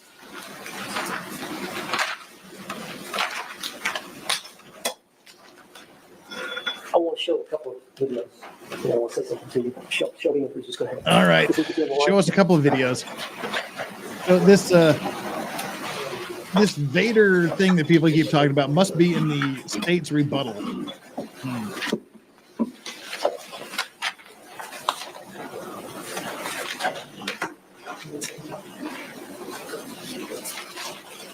Okay, how many times is he going to walk back and forth before the video? Okay, there we go. Now, see, this is what I was saying. Remember when he said, oh, the camera is her superpower. Whenever the camera's on, that prevents him from acting out in any way, and he's all kind and nice when the camera's on. But then he uses this to contradict what he just said. Do you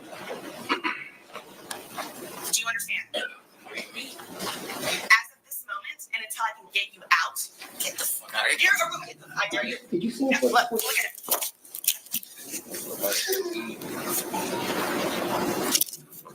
Get away from me. Get away from me. Get away from me. I'm gonna scream bloody murder. I'm gonna scream bloody murder. Did you see him flip the switch? Yeah, did you see him flip the switch? Even though I left off the first 20 minutes where he was curled up in a fetal position, leaning up against the wall while she berated him incessantly, and then you continued to say, get out of here, get out of here. And then when he gets out of here, she keeps calling him back. And then he did that and never really touched her. And then she threatened to overreact by screaming bloody murder because he took a step towards her. Yeah, we saw that. This does not help you, counselor. In that instance, where he lost it, even though the video was going. Show the next one.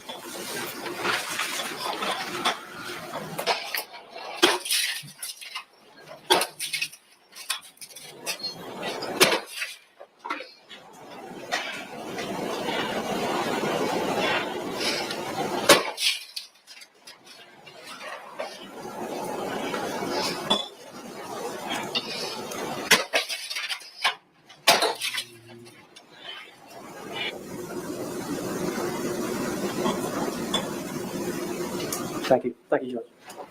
You turn it off. You turn it off. And notice how he beat up an inanimate object, not her, with a baseball bat. And he's out of breath after like 4 swings. Finish up right here. And Sarah Boone, I've gotten enough. Objection. Improper argument. Yep. Sustained. Sarah Boone is like The defense can't say, I got to know her and I know she's telling the truth. He can't say things like that. any other citizen. Equal justice under the law. She should be treated like any other citizen. Fairly and impartially. Based on the circumstances she was facing at the time of this tragedy. Based on the battered spouse instruction, which is a special instruction that's given when women have a heightened sense of fear and trauma that you're utilizing in applying her subjective standards to the reasonable standard of what a reasonable person would do under her circumstances in using the force that she used to defend herself. I hope I haven't missed anything. You missed a lot, like your whole case. Sarah Boone fought back and survived.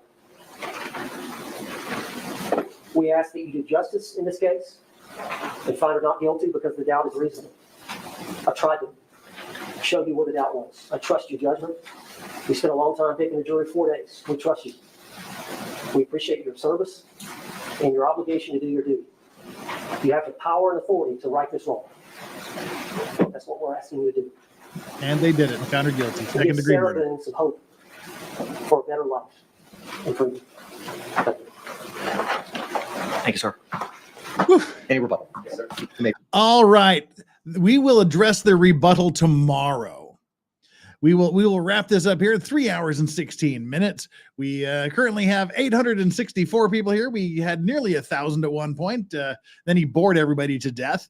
And we got 619 likes. This is your last chance to hit that like button while we're live and to take our like and subscribe poll. So please do so, because we're going to shut this poll down here in just a few seconds. Let's see how you guys think here about our redux, our final look, our final examination, more slowly and thoroughly, the closing arguments made by both sides and the rebuttal by the prosecution. Today's like and subscribe poll is ready for more Sarah Boone today and tomorrow. This was pretty even across the board. 20% of you said, I'll always come for Sarah Boone. Phrasing. And 24% of you says, I'm here for the Owens face. And 27% of you said, nope, zip this stream in a suitcase. And finally, with 28%, give me a sweet Boone Tang cocktail. That we had our Boone Tang cocktail here earlier, and it has been consumed. But the one thing we did do, we got to the second level of achievements, which is supposed to be my punishment for keeping the emotional support potato pig dogs behind a paywall, which I don't do. We unlock an achievement as a benefit, as a blessing, as a courtesy, as a gift to you for your support.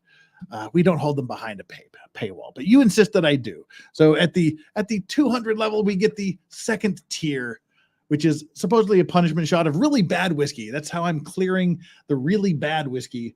Only one shot, only one. And this isn't even really bad. I'm out of really bad whiskey. We cleared that off over the past several months. So now I'm gonna actually have to buy a bad whiskey. But this is a whiskey that you can get from Cooperstown Distillery. They sell it at the Baseball Hall of Fame. It's an allocated whiskey made in Indiana at MGP, the world's largest bourbon and gin producer. It's not really that bad. It's not the best I have, but thank you very much for getting us to the second level of achievements today. Cheers. Thank you so much for the support, everybody. Only one, just one. Okay, it is bad. It's been so long since I've had it, I forgot it was bad. Oh yeah, okay. I picked the right bottle. That is bad. Double day bourbon, aged 6 months. Oh, it's a little rough around the edges. Is that a decanter? No, that's the bottle they sell it in at the Baseball Hall of Fame in Cooperstown. Lick the bottle. No, for many, many reasons. No. All right, everybody. That got us where we need to be today here. Charlie Lynn just says he's just poking the TV. I like that. And 200 Watt Studio. You know what Sarah heard about traveling with George, getting the suitcase down the stairs. It's traveling with George. And thank you very much for that 200 Watt Studio. All right, here's what will be happening in the near future. Tomorrow, we will do the state's rebuttal. And then we will look at some of the statements that other people have made about the verdict. In particular, the court TV crew. They had some really, especially one person had some really ridiculous comments about this that just struck me as probably dumber than Owen's closing arguments. So, we'll look at that tomorrow and some of the other statements that have been made, perhaps the press conference that both sides gave after it was over. And then we will wrap up our Sarah Boone coverage until sentencing on December 2nd. That'll be the next and hopefully last time we'll talk about Sarah Boone for a whole stream. I gave the prosecutor on his closing a high B+, low A-. I'm normally like a kind of person that if you show up and you have a pulse, you get a D-. You put in the effort to at least show up to a hearing, because you don't want to miss a court hearing ever. So I think showing up should give him a D- normally, but for the defense, straight across the board, F. I gotta give the defense lawyer an F. Owens was horrible, terrible, offensive, irrelevant. His examples sucked. His delivery was atrocious. This walking back and forth nonsense, this disorganization. This was a good, solid F. Can't think of a single good thing really to say about his closing. It was that bad. Again, he deserves a little bit of nobility for doing what he did, but it gets an F for the closing. So we'll listen to the rebuttal tomorrow and see what we think about the state's rebuttal. All I know is you guys have said it's good, and there's something about Vader in there. We'll have to see what that's all about, because we did not get to watch. Only got to watch a few minutes of the state's rebuttal, because the jurors had the audacity to come back after, was it 96 minutes? Or they came back. Now, see, they came back in an hour and a half. But during that hour and a half, they had dinner. That's how quickly it took them to come to their verdict. They ate dinner and deliberated in an hour and a half. So yeah, they had it pretty much figured out. So we'll watch that tomorrow. The rebuttal and the statements and the press conferences. Wednesday, I don't know. Probably for Wednesday, we will probably for Wednesday and Thursday, it'll be a chill day. We need to cleanse our palate of Sarah Boone. So we will do what we did last year. Last year for Halloween, we did 2 days of just readings. So we'll be reading some Edgar Allan Poe stories and some H.P. Lovecraft stories for Halloween. We'll do a little spooky Lorax Halloween. That's what we'll do. And then Friday, we will probably go back and begin our coverage of the Leilani Simon trial. And we will do the Leilani Simon trial. I wanted to do them both, but they happen to be going at exactly the same time. So we'll start the Leilani Simon trial probably Friday. And then Saturday, I'm going to Seoul. I'm going to Seoul on Saturday to do a little content hunting.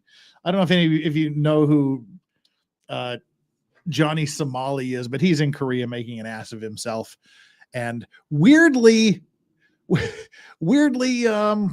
I'll be in Seoul anyway, so may as well see if we can get a little bit of his jackassery on video. If you don't know who he is, just either ignore it or search for Johnny Somali.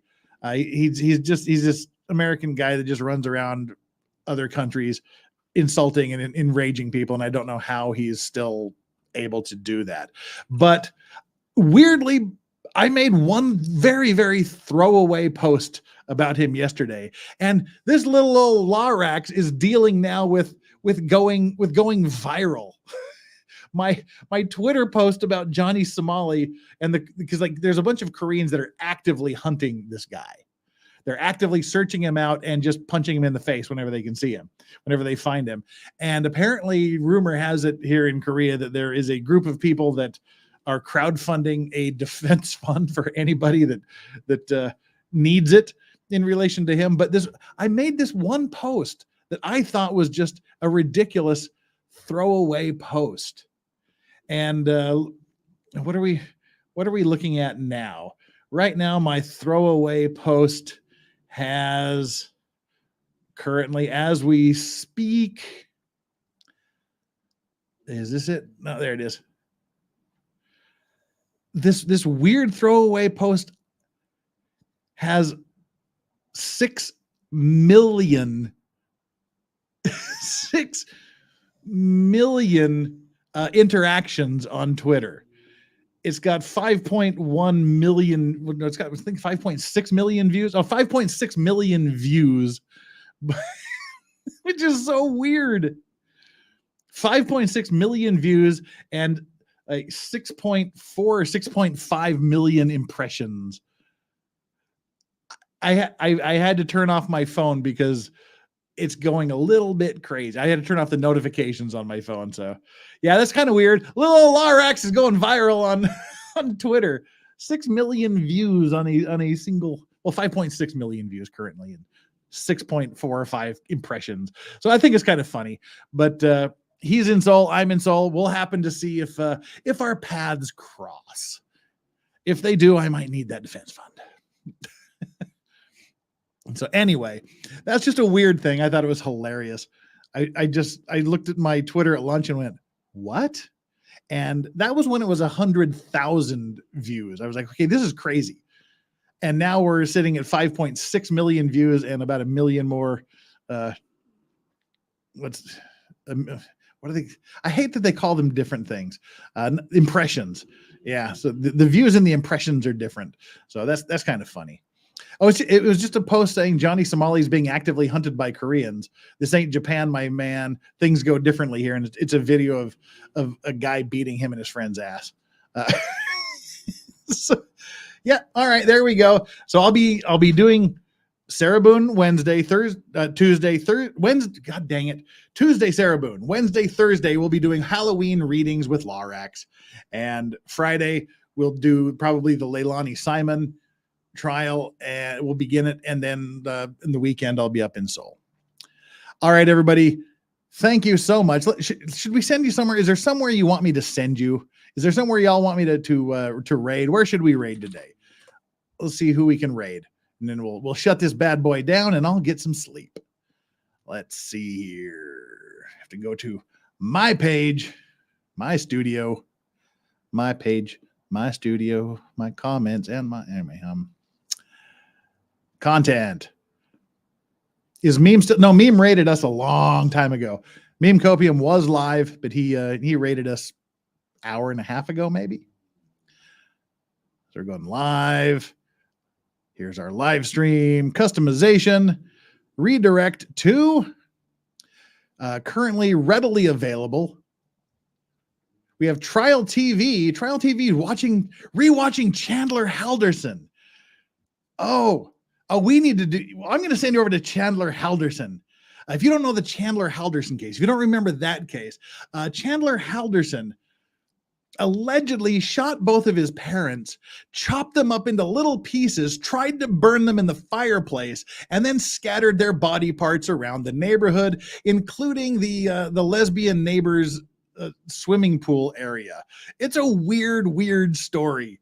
And again, I mentioned it earlier with the defense.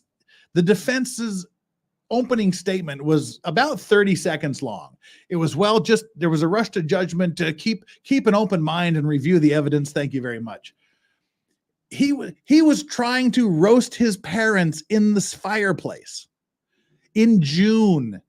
He made a big fire and then he put like a big industrial fan to like make it hotter.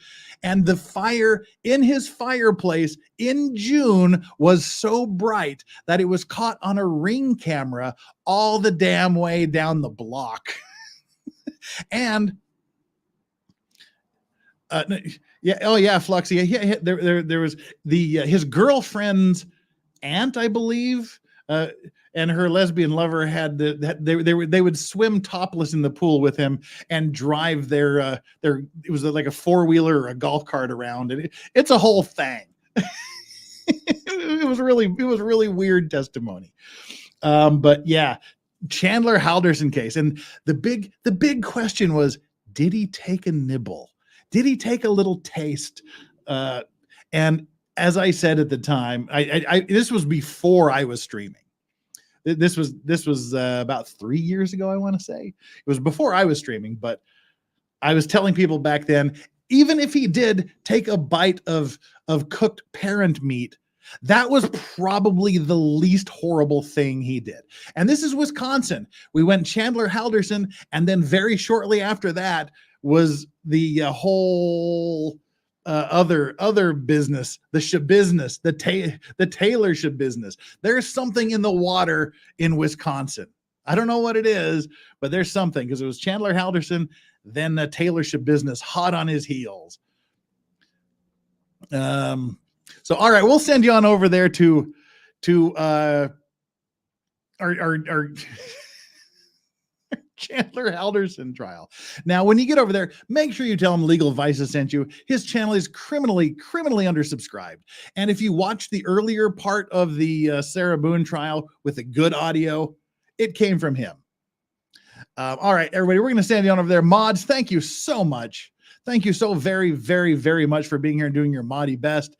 Thank you to everybody that's here. Thank you so much for the super chats, the gifted memberships, the PayPals that I'll eventually get unlocked. Thank you so much for the gifted memberships, the purchase memberships, and thank you for just being here and just keeping us all entertained. Let's go on over, and I'm going to be watching this while I go to sleep. I miss old Chandler Halderson. All right. Go tell him Legal Vices sent you, and make sure you subscribe to his channel and like everything he's done, because he's providing a good service. Peace out, everybody. I will see you tomorrow for more Sarah Boone, the final round. Bye, everybody. Cheers.